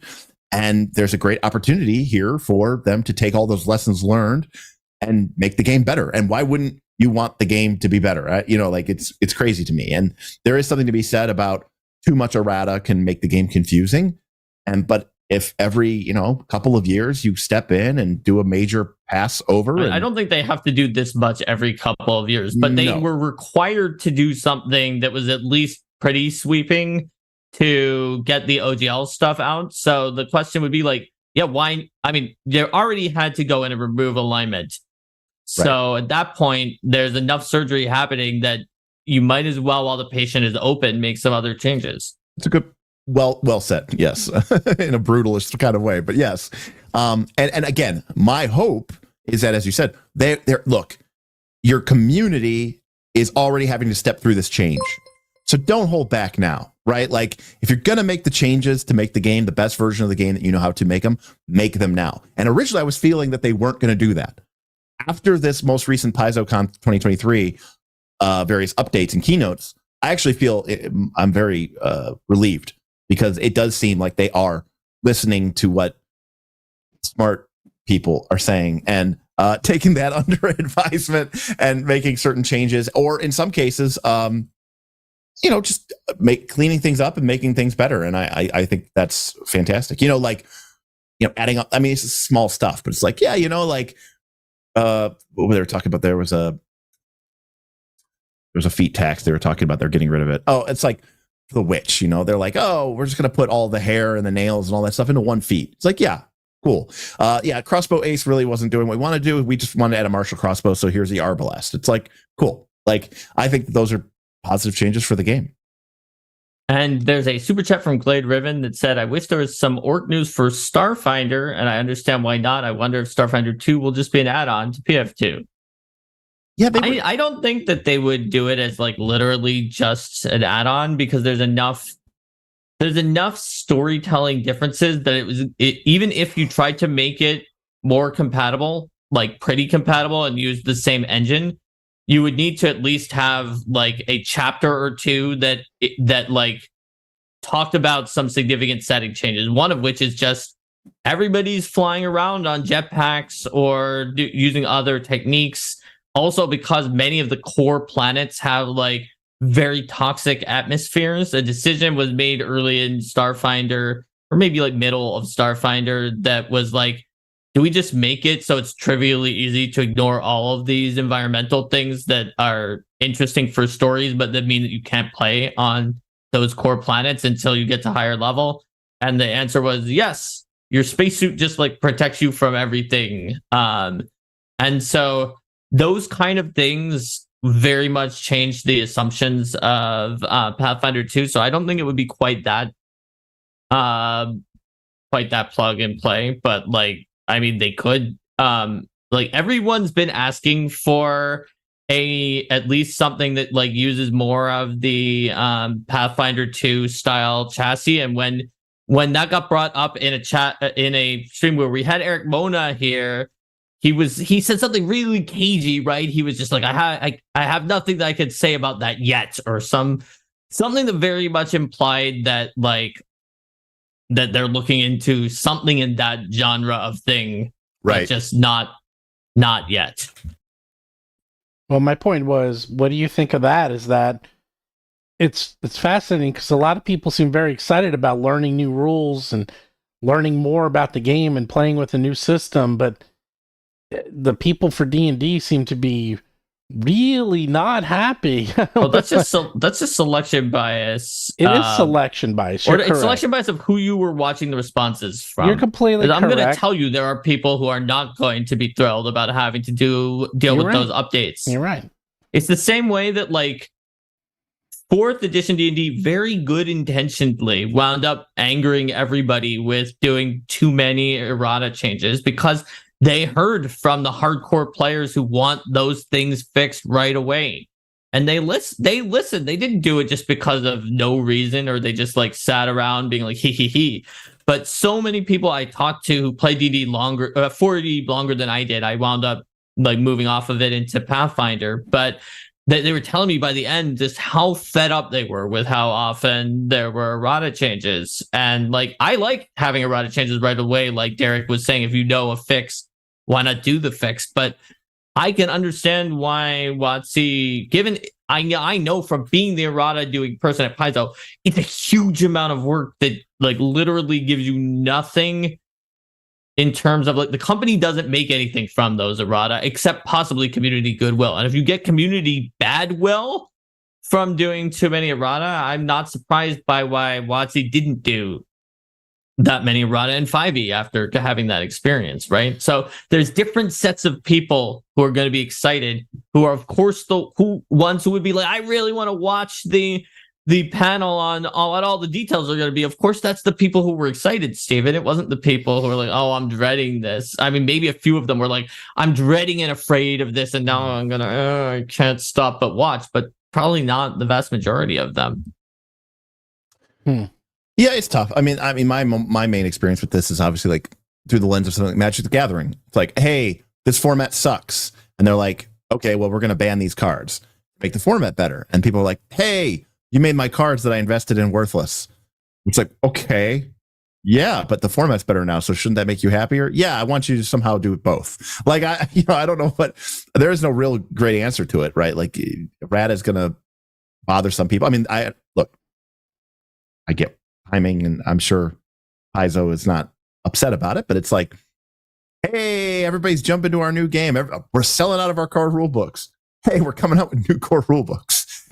Like, yeah, people are going to be a little like, that sucks. Look, I think it would have been, given how much they were selling out of core rulebooks at the time. I don't think that this is a cash grab. I think they would have made more money if they didn't announce a remaster and just reprinted the core rulebooks. Because I gotta imagine, got those sales on the core rulebooks, and then they announced a remaster a while later. If all they were doing was trying to get as much money as possible at the time when there was the scarcity of the core rulebooks, if I'm thinking about making the bucks and you don't care about people, you do a big reprint of the core rulebooks and don't announce a remaster for like 6 months. I think that them announcing the remaster as early as they did there just shows that they wanted to be transparent and honest to everyone and let people know, hey, this is what we're doing in terms of Orc and the OGL, so that people could make their own decision, because they obviously had to do a reprint when it sold out. And some of those might not sell as much because people wait for the remaster down. Absolutely. And I think Paizo did as good of a job as they could possibly have done in terms of letting people know, like, even early on, they said, this is a problem. We're looking into it. We may have to reprint our rule books. Like, I mean, they were very clear very early on that was going to be a possibility. And so while I'm not saying like, you made your major bed lie in it, it's like, if you went out and bought the book because you wanted to play the game, number one, okay, how much did you buy that book for? Cool. Guess what? That book is going to be 100% useful to you until November. And so even if you play that for like 10 months or 11 months, you still got an incredible value, right? Like RPGs are already such an insane value that you get for these investments. I never understand why, like you said earlier, all the way back to the beginning of the thing, Stephen, people will own thousands of video games and hundreds of books, hundreds of board games. They will, I know people who own more cars than own RPGs, and like, but it's like, you got to buy another hardcover book and it costs $70. This is outrageous. What do they think? What is going on here? It's like, you buy 6 Xbox games a month. Like, what are you talking about? It's crazy.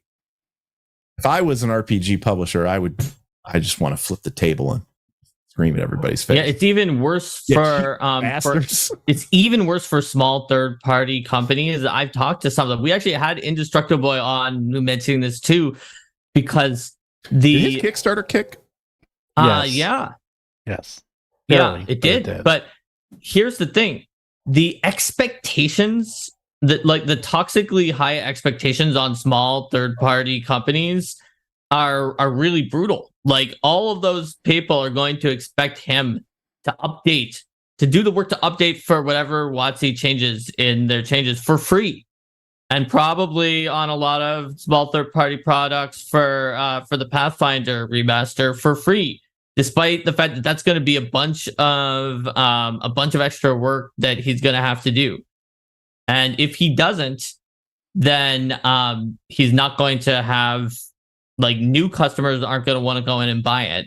But It's going to be hard for him to put it out as a new product and get his existing base to understand that would be something that took effort to make a remastered version that makes updates based on feedback from fans up till that point, and also all of the changes from the WotC change. People would just expect to get that for free because that's the expectations that have been built up in the 5e 3pp community, that's what they would get. So wait, I want to actually answer a question. So Dane wrote a question here. It says, drow thing. One of my players loved playing a drow in 5e every time.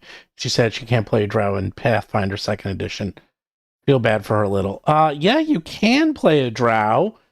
Paizo won't be publishing official drow stuff, but I promise you that Pathfinder Infinite is going to probably I saw like Adventure a Week just say they're doing a PF2 conversion of their Rise of the Drow. And there's already several people who did Drow. Yeah. Plus, like it's not that hard to do it as like use Cavern Elves as a baseline and put some feats in that you take with them, even just with what Pathfinder already has. Mm-hmm. Also, stop playing Drow. You're not going to be Drit Steward. Also, just like there's, I don't know. be more original. Stop. Drow have definitely. I'm a Drow with a heart of gold. I'm different. Have a lot of baggage and things that are attached to them, but they're also something that if you like them, you'll be able to play. And just because Paizo didn't publish them doesn't mean that you can't do it. But I want to be a Drow. Yeah. In real life, Stephen? No. Yeah. Let me ask you this. We talk about, this idea of the, what's the word I'm looking for? This idea of people, staying with 5e or their game in general. Do you think Daggerheart will change the math on that, Stephen? Yes. Do you? Yeah. Oh yeah, I was actually going to say that. It's like by the way, for reference, for people who don't know, Daggerheart is the name of the, we'll call it a D&D like Heartbreaker clone-ish kind of that Critical Role's publishing group is coming out with. Yep. People look to leaders for permission. And this is it's just part of human nature. And by Critical Role playing a different system, it didn't even matter if it was their own, but by them playing a different system and now endorsing other systems, they just did you guys hear that the Zelda thing that they did was powered by the apocalypse? It was PBTA. Because I knew they were doing a Zelda thing, but I did not think that they were going to team up with Nintendo of America and co-create a Zelda powered by the Apocalypse game to play in that. I figured it was just going to be... I forgot about that entirely, but I read that today on Reddit. The point is, absolutely. By having the permission, other people be like, well, if they did it, then I can do it, And it's going to mess up. It's great for the hobby. Of everything that's happened, more than the Pinkertons, more than OGL, like this is their worst nightmare. This is WotC's worst nightmare. Is that I kind of wish the Pinkertons would have more impact, because it was we should be more upset about the Pinkertons than we collectively got, because it's really bad. It is, but it's hard to I understand why, and I think you're right that this is what's going to have the most impact. But it's a little sad that employing one of the most notoriously problematic. Half the world doesn't even know who they are. So a lot of people from Canada. So how many people played Red Dead Redemption? I didn't. Yeah, but they thought they were fake. Yeah, I know. I remember people saying this is fake news. They used the bad guy from a video game. They thought it was fake. They didn't realize they were real. Trying to paint a fake thing about WotC, and everyone was like, "Dude, that's the point real." By the way, I do want to point out that not only was The Legend of Zelda: Tears of the Kingdom powered by that kind of like they did that one a couple years ago with Wendy's. Remember that one? Yeah, Wendy's. I remember. It was 5th edition. Yeah, but not only was it powered by the Apocalypse, but it was run. Critical Role did a one-shot of it with Matt Mercer GMing. I remember that. And it had Liam and Marisha and Robbie, and then it also had Emily Axford from Dimension 20. So it had some big star power behind it, and they're sitting there playing powered by the Apocalypse, Legend of Zelda. Man, that's got to be. I think D&D is going to be just fine, but how many L's can you keep racking up? The movie didn't perform well. Critical Role's playing Legend of Zelda powered by the Apocalypse. They're coming out with their own version of D&D. They're probably not going to use D&D for their future series. You've got OGL, Pathfinder 2 taking your customer base. It's got to be rough. It's exactly what you said. It's Blade Riven points out Tales of the Valiant is over 800K in that same genre of things. Yeah, Tales of the Valiant, well... Honestly, given how big Cobalt things usually get, I'm really not surprised that an entire new game went up to 800K. Yeah, they have a huge... Respect to anybody who... I'm not disparaging anybody who backed it, but I did ask my patrons. I said, look, I don't have time to read through this. Anybody who backed this, is this anything like cool, awesome, special, or new? And everyone was like, no. Like, they're like, it's just a 5e heartbreaker. Where you change enough things so you can say, look it's different. I mean, that's what they said they were doing. I know, but how does that get $1 million? How does that get $1 million? It doesn't even make sense. They delivered what they promised. Yes. Yeah, but right. like, do you want to play 5e, but be like, I'm not supporting Wizards of the Coast? Here you go. Sure, but like, how much did Tome of Magic 2 get? Or Deep Magic 2, sorry. I don't even know what that is. That was their big magic thing that they did recently, and that got 860,000.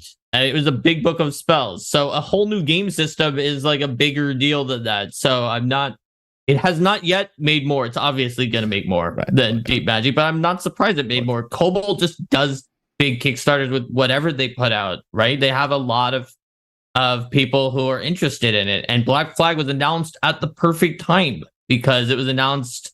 It had been in process for a long time already, but they were able to announce it and say that it was going to be done like only in a few months later, or at least kickstarted, I guess, and only a few months later during the OGL crisis. So I'm very unsurprised that it did that well. It delivered what it said. It didn't say this is innovatively going to be like something brand new that you've never seen before. It was like, this is if you want to play something like what you've been playing, but just not D&D. So like kind of trying to do a similar thing to the sort of style the Pathfinder when, D&D switched to 4E and put in the GSL. Yeah. Yeah, that was unmitigated disaster. Although I still think it's interesting because, it's almost like, the monopoly's been being broken up, although they did it to themselves. But it's like, in a year from now, you're going to have people playing 5e, Daggerheart, Tales of the Valiant, Pathfinder 2, right? You're going to have all of these sort of inheritors to what was once sort of the legacy game, the bespoke game, the go-to game. And that'll be it'll be a very interesting time.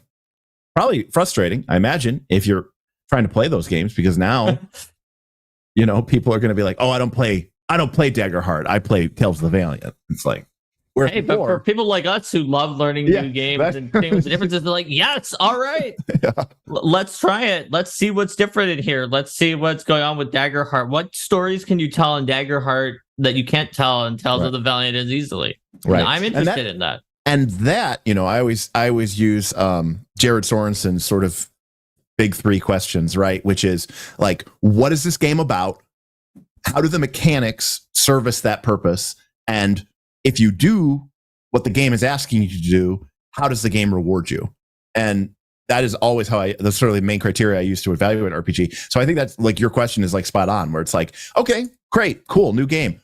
What can I do differently with this system that I could not do with my prior system? And, is there something that this thing, because again, I think a lot of people, right, wrong, or indifferent, and this is a shot at 5e players, it's a shot at Pathfinder 2e players too, have this very flawed idea that their system is the best at everything.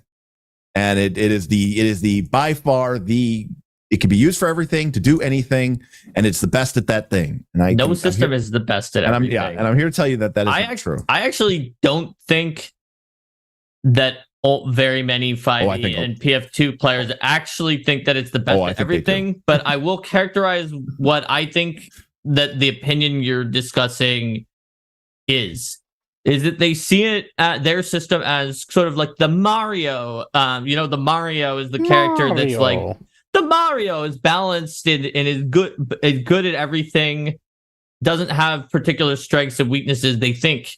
And in this case, they may think also that it's not just like a jack of all trades, master of none, but is actually pretty high at everything, even if there's some things that in their specific niche are better. Now, I'm not sure that's an accurate characterization of the systems. In fact, I would say that both systems have significant drawbacks in certain areas that you're going to have to deal with. But I think that the people who are kind of supremacists, or like, not supremacists, but like, you know what I'm saying? The people who are just like soloists, or like this RPG is the only one I'm going to play, generally don't think it's literally better than everything at everything, but they just think it's enough better at enough things and is good all around that they have no reason to try anything else in their minds, in their opinions. Maybe I'm characterizing them unfairly too, because that's not me. I don't have data to suggest that you're not right. They're not me. I've talked to people who are like that before, and that's what I got out of the conversation, but they didn't like come in and be like, Mark, I'm going to tell you what my underlying truth is on this. So you could be right too, or a third thing. It'll be interesting. You know, I think that I do think that this, I'm fairly confident that this era of D&D domination is at an end. I will say that. I mean, I think it'll still be by far the #1 game in the world. There's no doubt about that. But I think with, you know, Stranger Things wrapping up, Critical, you know, people moving on from that, Critical Role moving on, Pathfinder 2nd Edition really hitting its stride with player growth and all this other stuff. Like, and, you know, things like maybe Tales of the Valiant or other 5e clones, for lack of a better word. You know, and maybe, who knows, maybe there's just a, you know, a wider wider with illuminated world. Is that the name of the actual system that they use for Candela Obscura? I think so. Yeah, with illuminated worlds, or with this Legend of Zelda one shot being PBTA, it's like maybe that also too will just literally expose people to concepts that they had never seen before. Again, I was reading some of these reactions to people watching the Critical Role people play their essentially kind of Forged in the Dark game, and the reactions of people being like, wow, I didn't know you could do this with a role-playing game. I didn't know that a role-playing game could function that way. Wow, what an eye-opener. So like, for a lot of people, legitimately, they just don't know anything else. And so getting that kind of mainstream media behind you, I think, is a big deal. So I wish Shadowrun wasn't a dumpster fire. I got to be honest with you. I have always bounced off of Shadowrun so hard. There is nothing about Shadowrun. Maybe it's I don't know. Maybe it's the cyberpunk. Maybe it's the setting. But have you played Root like yet? this? I know you're going to play Root. Have you played Root yet? Not yet. We were supposed to start this month. We're talking about that for like a year. Oh, we have. Well, because we made this stupid decision. I said, well, look, if we're going to do another actual play, because before that we were doing our actual play in online. We were, you know, people were webcamming, and we were using Foundry to play Pathfinder 2nd Edition. And I said, if we're going to do an actual play, then I want to do it live. I want to do it at the studio. And I said, because recording things is a pain in the ass, editing things is a pain in the ass. Doing it live is fun. I get to respond. People get to be part of the action, right? Like, I mean, guess how Critical Role did it for so many years, and I think that's really smart, even if they record it now. But then I was like, but also it's easier for me because then I don't have to edit anything. But I was like, but if we're going to do it at the studio, I don't want to just have a table sitting in the middle of a retail office space, you know, with white walls and, you know, industrial carpet. Like, let's make it look cool. What we're going to do is we're going to build out a whole new studio. And we're like, yeah, that'll only take us a couple months. Yeah, okay, yeah. It took us like 7 months. So it took us like, you know, $15,000 in 7 months. Yeah, like it took us a while. That should be your motto. Knights of Last Call. We only do things that are stupid.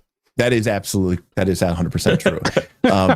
Someone, you know, if you've seen, we have like this big table. It almost looks like a big news desk that we play at, and the front of it is still unfinished. We have to figure out something to put there because you could see like the exposed wood.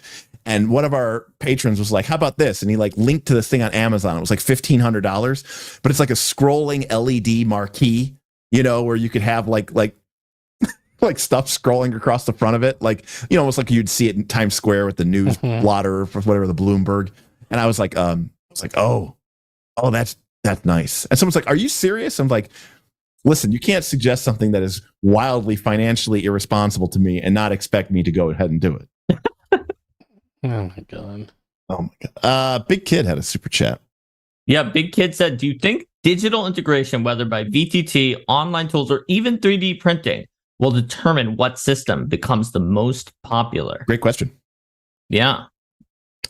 Well, if it does, then I mean Wizards is moving towards more and more in that direction, so they definitely have a step up on everyone else. I mean, you guys know this better than most. I mean, if you're going to make something for Pathfinder 2nd Edition and you really want people to actually, you know, buy into it, you got to find a way to get on a Foundry. You got to find a way to get into the character builders, because even just like something like when you go in and it's like there's the dragon ancestor, from it's like people are like, this is how I build my characters, right? Like I build them using these online tools. And if you're come out with the coolest third-party supplement of all time, but it's like, but the monsters aren't available in some, downloadable compendium that I can just drop into my Foundry game, I'm just not going to use them. And that's tough. So, yeah, I do think that digital integration is going to be hugely important. You don't have to tell me. Yeah, we put every single thing we do is visually as much digital integration as possible. Right. Digital integration used to mean have a PDF, right? And so now it means a lot more than that. And when we don't, oh my God. When I wasn't putting things out for Path Builder, boy, people were complaining. Yeah. They're basically like, your work is useless to me if I can't build it in Path Builder. Well, I mean, we kind of started that whole problem because I wrote the guy, I think it's David's his name, and I was like, hey, could you put our dragons in? And I convinced him to do it. And then he did it, but then he said everybody wrote him asking if they could add their stuff to Path Builder. He's like, dude, that was the first. You opened Pandora's box. I did. He's like, that was it was such a metaphor for why people sometimes... I've talked about this before on this stream. I made a big Reddit post about it that blew up and had a lot of conversation a few years ago of like why GMs don't let in sometimes third-party content, even if they know for a fact that it's balanced, is because it's kind of a foot in the door. And once you have one, people are like, well, why not more? And GMs like to have a line in the sand they can draw. It's easier to draw a line in the sand where you just say, well, none. Than if you say, well, Battle Zoo, though. And you might be able to say, well, Battle Zoo has Mark, and so it's kind of like maybe things with Paizo authors will go for, or something like that. Or you can make your rule, but people would much rather make a rule than piece by piece allow content. And I think you'll have a better game if you piece by piece allow things, including from Paizo. Like, if you allow pre-errata Black Tendril Shot, which got errated on the day that Treasure Vault was released, into your game, it's going to be more broken than like 99.9% of what you find on Pathfinder Infinite. I don't know, Derik, if you have seen pre-errata Black Tendril Shot, but it is an item. Black Tendril Shot. Yes, it is an item that even on a critical success on your save, you're done. Yes, because you have to make a check that you might be able to make it if you're a strong opponent, but you spent your action to get rid of a slow condition that then you were slowed, and you spent your action to get rid of. Oh yes, we very famously talked about during their Treasure Vault preview, in which we then got message from Paizo who said that wasn't a preview. Yeah, it was more of a review. It was. They were right. But no, they were absolutely right. A third party. So, like, my point is, I think curating your content carefully is really important, in the same way I think choosing your game system carefully is important. But in the same way that people don't want to spend a long time reading the rules, like we were saying before, learning a new system, it has a lot of buy-in. GMs don't necessarily want to read every item in Treasure Vault and say, yes, no to Black Tendril Shot, yes to this one. They'd rather just blanket say Treasure Vault is okay, or any Paizo is okay if it's common. And so common, uncommon, and rare was something that I really lobbied to put into the game, and the other designers were in favor of it. But the part of it is it helps GMs and tables to draw an easy rule like that, and to then make exceptions based on what they want to do, rather than having to go in one by one, which people just don't want to do, even though it does lead to good gameplay for tables. But to be clear, for the majority of it, uncommon and rare in PF2 does not necessarily really speak to that thing having a power level, or no, it's not about power level. It's just about things that either like are very hard to find in the settings. So you would think about going on uncommon or rare in the sense of frequency. You would think you have to go on an adventure to find this. It's not just in the store, like for an item, or tell that to all the Leshy PCs. Or they might be rare because of the fact that it might not be like powerful. It's not like that you made rarer ball, the fireball that does twice as much damage, but that it has a weird narrative impact that might be difficult for a GM to deal with. Teleport's a great example of that. Teleport is perfect example because you can't do like a road trip adventure path with teleport without asking, why didn't we just teleport there? Yeah. And so those are a reason that, and so it's easy to just say no uncommon or rare unless I say so. And then you also get to be the fun parent, and the game system gets to be the strict parent who says, ask your GM, and the GM's like, I'm the fun parent, I say yes to teleport. Then everyone likes the GM, so it's better for the group social dynamic. Whereas if you don't have that, and the game is just like 5e wants to be the fun parent, for example, and a lot of systems do, where they're just like, oh yeah, everything goes. And then the if your DM doesn't use it, he's like, wait a minute, I'm not allowing that. And the player's like, you're so mean, GM. You're but absolutely right. You want people to think of the system as being the one that's more of like the hard, stricter one, and the person sitting at the table with them who they're talking to being the fun one. That's just better for your group's dynamic. I agree. That's actually smart. I saw somebody, by the way, who was saying that, I don't know, they were saying I'm negative about 5e. Actually, I'm not. The last campaign I played was a 5e campaign. I ran a 5e campaign. I think 5e has a lot of really awesome things for it. I think 5e, it's not my favorite game by any stretch of the imagination, but it's quick, it's fast, and when I played 5e, I played it without skills and without feats, and it was just basically a very almost like a modern version of BX D&D from 1981, and I thought it ran fantastically. I thought it was really, really good. So yeah, I don't actually hate 5e at all. You hate 5e? No. Everyone knows you do. I do not. Everyone's like, Derik is Mr. Anti-5e. That is not patently not true. Yeah, well, I like to say I think it's clearly obvious that Derik does not hate 5e, that he's just overall says very negative things about everything, including things that he patently loves. That's true. Which I don't think 5e is one of the things he patently loves. No, but that Derik will focus on the negative, the criticism, and what he would change, because sometimes that's more interesting to talk about, and people like hearing it, I guess. In a way that can be bad for, like, if like the creator of things listens to Derik, it can sometimes sound like Derik just really doesn't like something that he actually does. Like, Derik, you said you and the Knights really like Treasure Vault, but the creators of Treasure Vault who saw your stream thought that you really hated Treasure Vault. Right. Whereas in fact, we actually thought it was one of our favorite. You thought it was one of your favorite books that you've ever seen. Right. And so it can give the wrong impression very easily. And that's my opinion of Derik and 5e. Is that correct, Derik? No, that is absolutely, because I will be quick to point out, this is what the game, number one, I think a lot of people focus on what things do correctly, what things do well. And I guess when it comes to, it's like, I used to be a manager for a long time. And, somebody, there's a great quote. I think it's from Jimmy Levine. He said, in my experience, a lot of people's careers go like this. You're doing a great job. You're doing a great job. You're doing a great job. You're fired.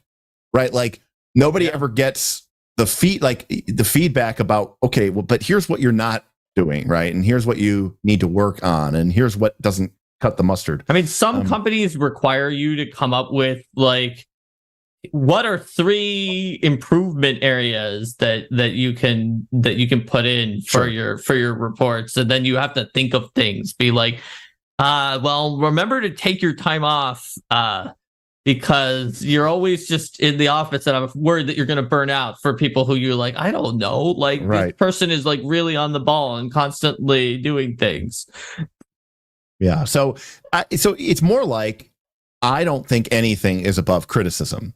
And I think there's value in critiquing and criticizing things. And I think that there's value in looking for a product or a game or whatever's warts or problems, because that's how you deal with them. That's how we learn from them. That's how we trying to kind of whitewash it as, oh, it's perfect, and there's it's gleaming and there's no errors with it, and everything in there is just super and special, and and sure there's but like, Treasure Vault also had Black Tendril Shot. Like, okay, it that did. was a mistake, right? That was a mistake. Any book with that many items is gonna have their version of Black Tendril. And it had that look. And I'm sure they're a fantastic person, and I'm sure that they have a lovely disposition. But the art for the black hole armor was a travesty. So that black hole armor. It went from that alone knocked it down a peg because it was so cool, the description. Oh, such a cool item. The item is really cool. Item is really cool. It's the glory hole armor. It is so bad. It's not great. It's not great. Let's just put it that way. No, I see what you're saying about this, so Derik, though, which is that you'd rather tell someone honestly about like improvement points rather than just kind of hide it and then until it reaches a boiling point and then just kind of soothingly leave quietly, right? Because it shows more engagement, right? And it also can be kinder in a way. Like I've definitely noticed, however, that most people don't take it that way. No, you are correct. To give an example that wound up being like almost like weirdly a very curated example to me of this psychological effect. When I was in college, I took some Japanese courses so that I could learn a language that was very different from English because I was doing research on like AI and language and thought.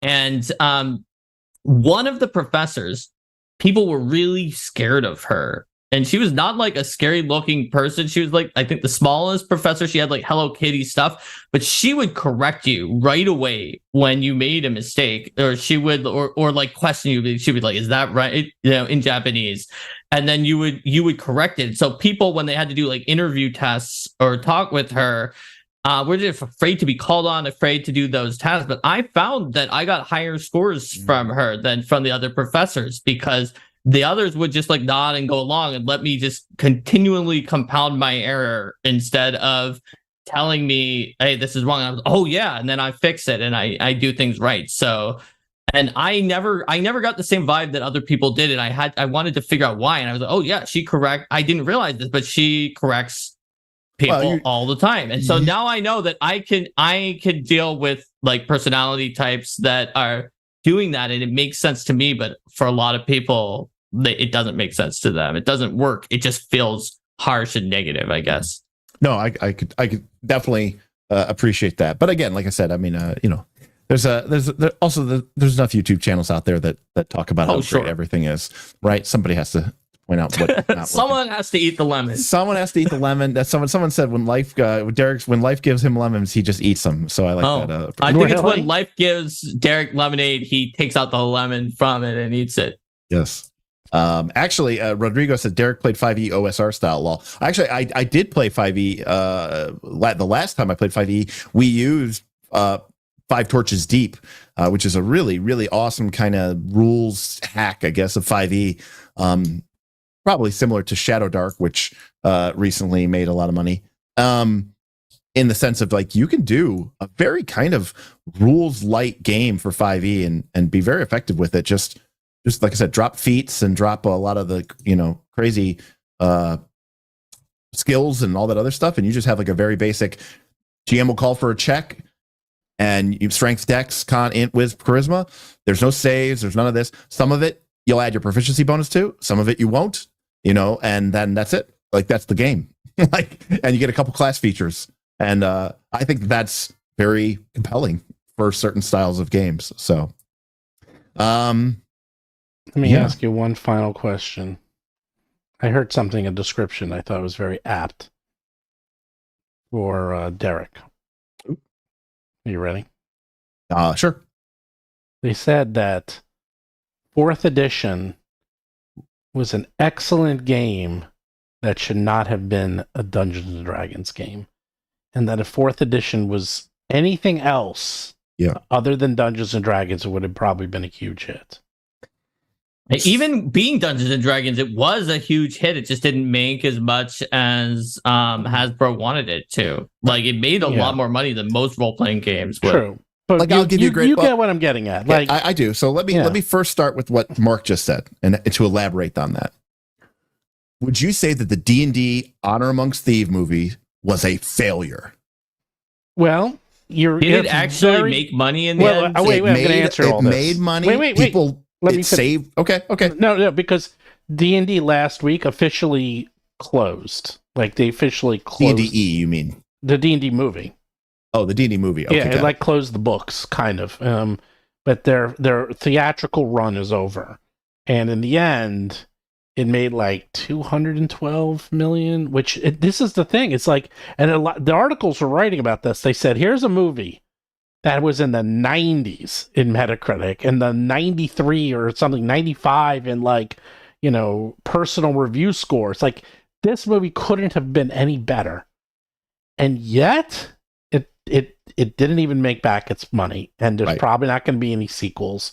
And what more do you want? Like that is as good as it's ever going to get. Right. And yet it was probably not going to have any sequels. It probably lost money. It wasn't a complete failure, but it wasn't a success either. So now what? It's like, and so the reason I bring that up is because, as Mark was pointing out, 4th edition sold. It sold very well. And in fact, I've seen even some Paizo employees who have come out and said, that was kind of like a misnomer that like Paizo was crushing D&D during that time frame. Like, I mean, it's true that the ICV2, which only talks to retailers, correct, and is not scientific, but is the best measure that exists. Yes. To be fair, yes, did put Pathfinder 2 above 4E during the time that 4E stopped producing anything. And I cannot deny that Pathfinder did really well. It is pretty challenging to beat D&D even during a time that D&D is not producing anything. So that is still a major accomplishment for Pathfinder. But let's 100%. Be fair, as someone who worked at Paizo, not like during the time that happened, but like anyone at Paizo who knows that data will tell you, that's not the same as being like more ubiquitous or more well-known than D&D. That is beating a system that stopped making new products while you were making new products. Oh. Even being within that shooting distance so that you could do that is great for Paizo. But yeah, it's not the same narrative that you'll sometimes see of like 4E and Pathfinder were just making things at the same time as each other, and every 4E product just didn't sell as well as the Pathfinder product. That's not it at all. It just 4E didn't do well enough for Hasbro, and so Hasbro pulled the plug and made 5E. And you know what?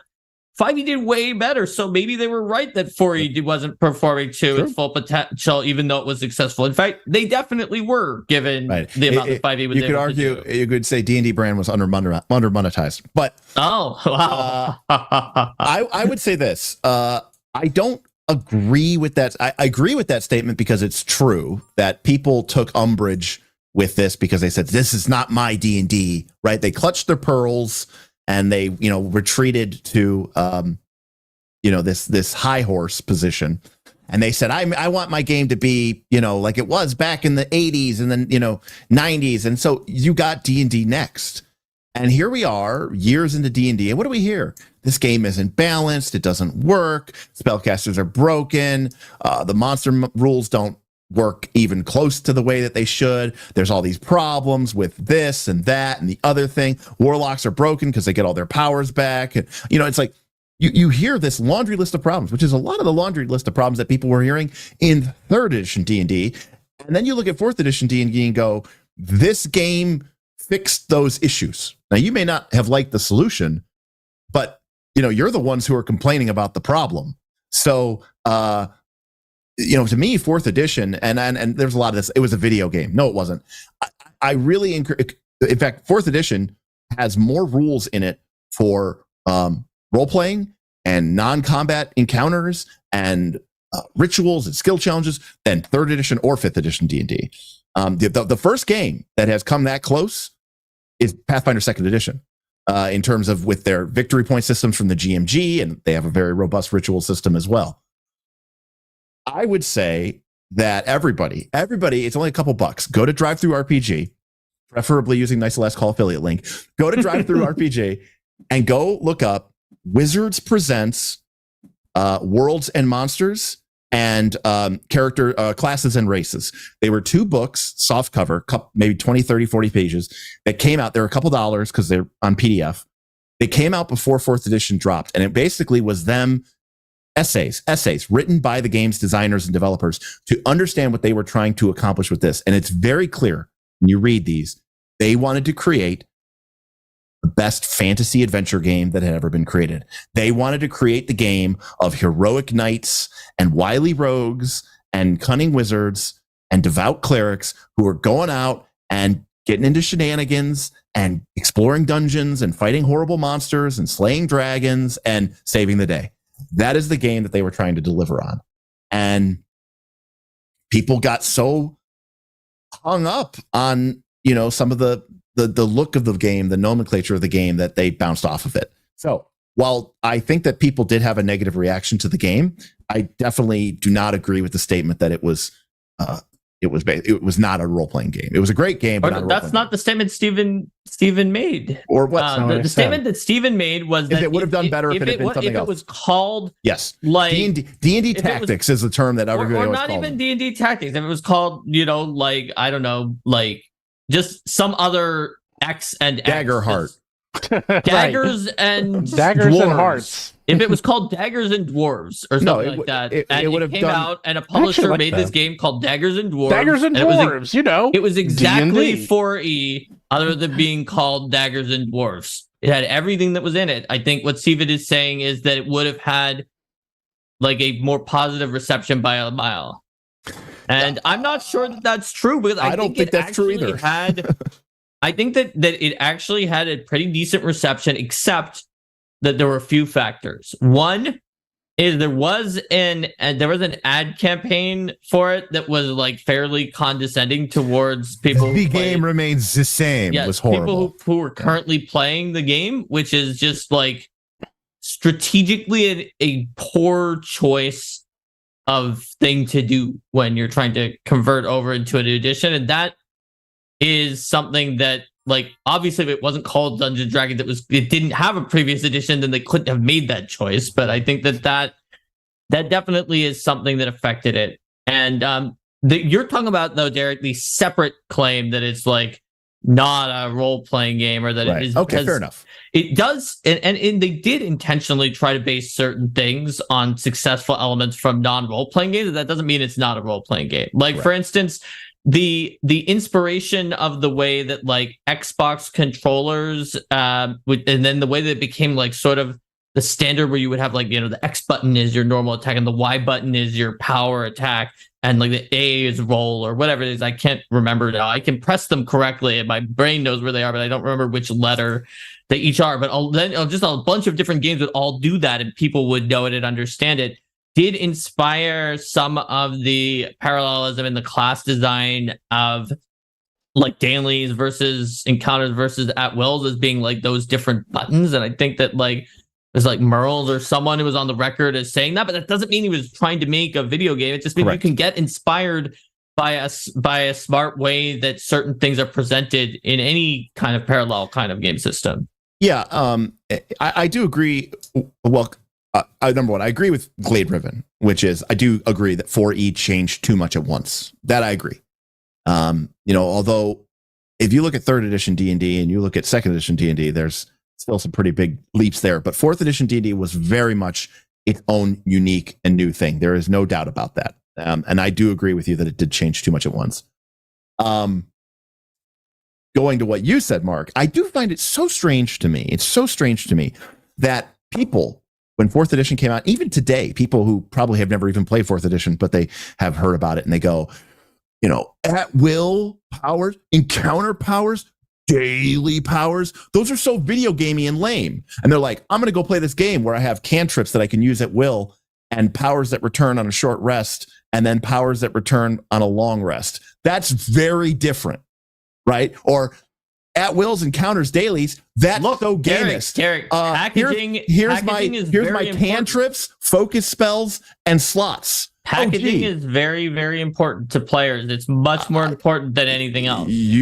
I have learned that, Mark, the hard way. It is not to me, but you are very right. How things are presented. Like, there's a guy on our Discord who loves the idea of like the boss monster mechanic. He's very much into like Souls games and video games and everything like that. And we're like, yeah, 4th edition had the precepts of that with solo. He's like, I hate those. He's like, why? He's like, I just hate that it's called a solo. And I go, so if it had been called the boss mechanic, you'd be better with it? And he said, yeah, I think I would. And it's like both of those are, by the way, very gamist terms, right? Names give power to things, not just in like the realm of fae and demons and things like that, but in real life. Yeah. And it's why like my advisor from back at MIT had something he called the Rumpelstiltskin principle, which is giving a name to something gives you power over it because it allows you to like talk about it in certain ways. It allows you to shape the way that you think about it. And his example he would always give is like aglets at the end of your shoestring. Like calling it by its name, you could start like stringing together sentences about it much less awkwardly than where you're just like that thing that's like kind of hardened at the end of my shoestring every time. So like names are really, really important, and they drastically will change the way people feel about something. Yeah. Now, there is a question in chat about 4E and PF2 from Dr. Waits. Says, I have a group that would like to do 4E. PF2 is a more current system. Are there some changes I can do to bridge the gap between 4E and PF2? Well, yes, there is. I think the main thing that you would do is, for starters, I would look into using the stamina or and resolve system from Pathfinder 2nd Edition's GMG, optional rules. That will start to move you towards the 4E healing surge mechanic.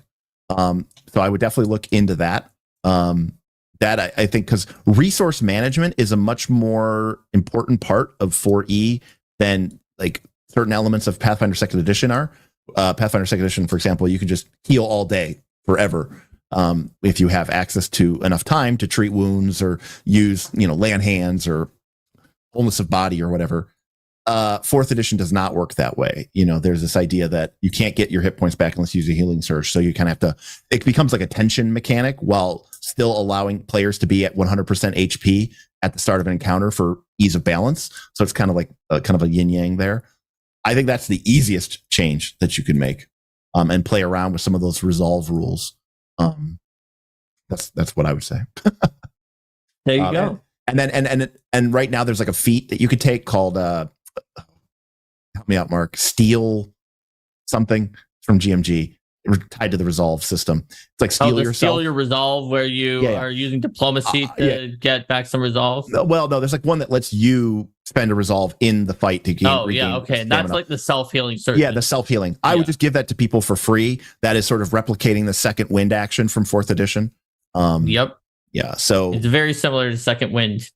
Yeah. Also, if you want to replicate the skill challenge system from 4E, what you can do is use the victory point subsystem, but throw out all of the advice about how to make something that's engaging for all of your players, where they should all participate, and just do it so that the one person can just collect all of the points. And you also have a competing collection of bad points, and whichever one goes up to the top first wins. I find it to be strictly inferior, but that's not because of the fact that, like, they didn't have as many different examples of how to do something like that back when 4E was designed. It was brand new, right? It was something that in the D20 sphere people hadn't tried, and I think that knowing how skill challenges did not work was part of what helped inspire me to like do some of the things that I did with the victory point system. But so I think victory point is just kind of in the sphere of doing some skill stuff that's abstracted and gets you to do something is probably a superior iteration on it. So you don't actually have to worry about trying to bridge the gap, because they are like in the same genre of thing, but it will work more easily. I know there are a lot of complaints about the skill challenge system in 4E, so but I see positive feedback about the victory point system for Pathfinder 2. Yeah, it did have some problems, and it went through several iterations, and I don't know that they ever 100% fully got it right.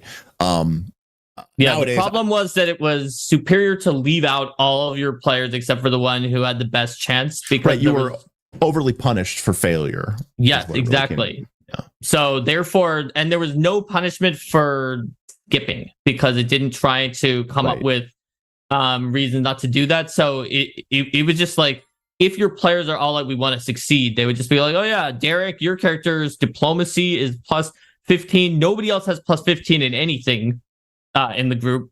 Right. You just roll diplomacy for everything, and we will just stop. And the GM's like, well, no, but I said you could roll nature, and you got a druid who has nature. I gave you these other things that you could roll. Like, yeah, but it's not as good as Derik's diplomacy. Right. And there's literally no reason for us to do anything other than have Derik roll all the diplomacies. Right. So, but yeah, I think you're right, Derik, that those would be a good way to bridge. And that's another thing that I remember that was similar. I would also say, maybe, I don't know, it's kind of silly, but like maybe, I don't know, like stay away from the classes that are primary spellcasters, because like nobody had that many resources in 4th edition. Sure. Like, and maybe stay away from the ones that are all day long and don't have any resources that aren't like the Magus and the Summoner are like 2 great examples of like 4E, maybe the Thaumaturge too, the Psychic. Those are really 4E friendly classes. I think the Thaumaturge out of those is, especially has like a mix of things. Yeah, the Psychic is too, though, because it has a few dailies. Well, the Psychic has just a handful of daily slots. You know, the Magus and the Summoner have a very small number. Right, so they're probably the closest. Right, they're very close. Right, they get like they basically get 4 daily abilities. They get their focus points, so they have a number of encounter abilities, and then they have their cantrips or other their Eidolon abilities that they could just use at will. And so those classes, those later Wizard classes, is just a little bit too many prepared slots. Wizards Fighter is a little bit too like I just go all day. Just go all day, and I don't have any real resources that I'm tracking. So I actually think that some of the later designed classes, particularly the ones from Dark Archive and Spells of Magic, are very 4E friendly. In fact, like a party of like a Magus, a Summoner, a Psychic, and a Thaumaturge would be kind of a very 4E feeling party. Actually, that's actually kind of cool. Yeah, you're probably right. So I have to go, but all right. Sweet. I actually have a question here from the Forlorn Knight, who said, "What about the inverse? I like Nentir Val. I never even heard of that. Veil. It is the pseudo default kind of setting of 4th edition. Oh, okay. And prefer Pathfinder 2nd edition system. Any advice for converting over things like Monster Vault? That's easy. I mean, the GMG has tons of rules. The Superstar RPG Monster Builder. Yes. You walked over what I was going to say, because next week, after our special version of Roll for Combat Live, where we have special guest, who's our special guest, Mark? James Sutter, who's going to be on the show. I'm going to be going to DM's Lair at 6 p.m. Eastern, and we are going to be talking about monsters, and we're going to talk about why monsters are the unsung hero that no one talks about, not only for role-playing games, but why the monster creation rules will make or break your TTRPG. We're going to go into that in detail. So I, too, can be on DM's Lair, Mark, because you seem to be on there. You're on there like every other week, it seems, but you're on there a lot. You could be on there. Well, now I'm going to be on there. We're never on it together. They separate us. We were one time. Once. Now we're on separately. Yeah, but otherwise it would be like two of us that are each spending 3 hours on that week on that stream. The one time we did it, what's his name, Luke? He never talked the whole time because we wouldn't shut up. So that's why we have to Derik on, because Derik's like, I'm going to talk over all of you with my lemon in my mouth. That will be your new nickname, Lemon Mouth. Lemon Mouth. So you're getting excited about Origins, Derik? I am. We're making our plans. We're starting to try. I'm hoping. I got my flights, got my hotel, got everything. I'm hoping we're gonna have our shirts printed for Origins. So. Oh yeah. I have shirts, but I'm too much of a non-geek to wear mine. I used to wear them. Now I'm too cool. I wear shirts with lobsters on them instead. Got it. We're hoping to have some patrons there. There's probably going to be some meetups, maybe some gaming. So meets and greets. Yeah, a little meet and greets. And it's going to be fun. Origins is a much smaller con than Gen Con. Gen Con is going to be kind of crazy, but I'm looking forward to it, and it'll be nice to get down there with my buddies. Who are all coming down and spending the extended week there, and it's gonna be fun. I've never been there. I'm very excited. So we'll probably do at least one live stream. Because Thursday night we'll probably do a live stream from Columbus, and it'll be good. Mm-hmm. And then we're gonna hang out and do God knows what. Yeah, well, I'm going to bring some board games. I'm going to bring some RPGs. I'm going to bring some con. I have my con bug out bag that has like every it's got like my laminated triangle fold where you can put your name, your preferred pronouns, your character's name, your character preferred fold on. It's all laminated. You can just fill it out with dry erase markers, so I can just reuse it at the next table. It's got like 17 con games. It's got a Jenga tower so we can play Dread. It's got a bunch of dice so we can play Fiasco. It's got everything I need to basically pick up games at cons. Wow, he's like Mr. Fix It, but only with RPGs. But I actually have to go. I have to go into the city. All right. Cool. Oh yeah. So for a long night, I will talk about that next week. Yeah, we'll talk all about that because we're going to talk about monsters. I think it's like a 3-hour stream. So yeah, you can talk about that on the DM Lair stream. You have 3 hours to talk about monsters. And next week is it. RPG Superstar ends next week. So that's it. There's no more tomorrows. So if you want to win prizes and be in a new book, RPGSuperstar.com. And then we'll probably talk about that next week. That's what I'm doing, talking about monsters for DM's Lair. It ends at midnight Eastern next Wednesday night. Yes, that's when it ends. And then public voting. And then everyone can vote on everyone's monsters, and we'll see how it goes. That sounds exciting. See how it goes. Vote on the 4 facets. We simplified it a little because 3 of the ones from last year are kind of similar to each other. The concept, the writing, the balance, and like the cool mechanics that are in there. So the cool mechanics. The overall coolness is like in the concept, maybe. People are like, I like the Thermomage, and they're like, Thaumaturge. Thaumaturge. I can't even pronounce it. Yeah. Thaumaturge. Thaumaturge. You can't even pronounce. I don't know anyone who plays one. That's the thing. Steven, you need to learn how to pronounce at least the classes that I wrote. Not employ, but you contract with the author of the Thaumaturge. Learn the Thaumaturge's name. Nope. I have a thing. I'm bad at pronunciation. Okay, fair enough. You're right. Like a mental block. I've had this my whole life. Don't make fun of my disability. That's fair, Steven. That's fair. I'm sorry. It's okay. Well, thanks for having me on, boys. Yeah, no, it was fun again, and we will finally get to meet, and I'll get to see you all like you're like 6'5" or 6'10" or something. You're this huge dude. I'm this itty bitty little me and Mark. You can meet him in real life and see if he has like pockets full of lemons. Oh my god! I just carry the lemons with me at all times. I'm going to bring lemons. I'm going to bring limes. I'm going to bring what else is there besides lemons and limes? Just bring Caesar salads now that you started Caesar eating salad. them. We're going to go crazy, man. We're going to have pictures of me eating salad, you eating lemons. It's going to be. And here I was thinking I was just going to order a bunch of whiskey flights, but we'll just go crazy with salad and fruit instead. We're going to go crazy. What are you guys doing in Oranges? We're going crazy with lemons, limes, and Caesar salads. Yeah. All right. Well, Steven, if you've got to go, then I gotta go. I gotta go. All pick up my kids. All right. Bye, everybody. Bye. Lemons, limes, and God knows what. Perfect.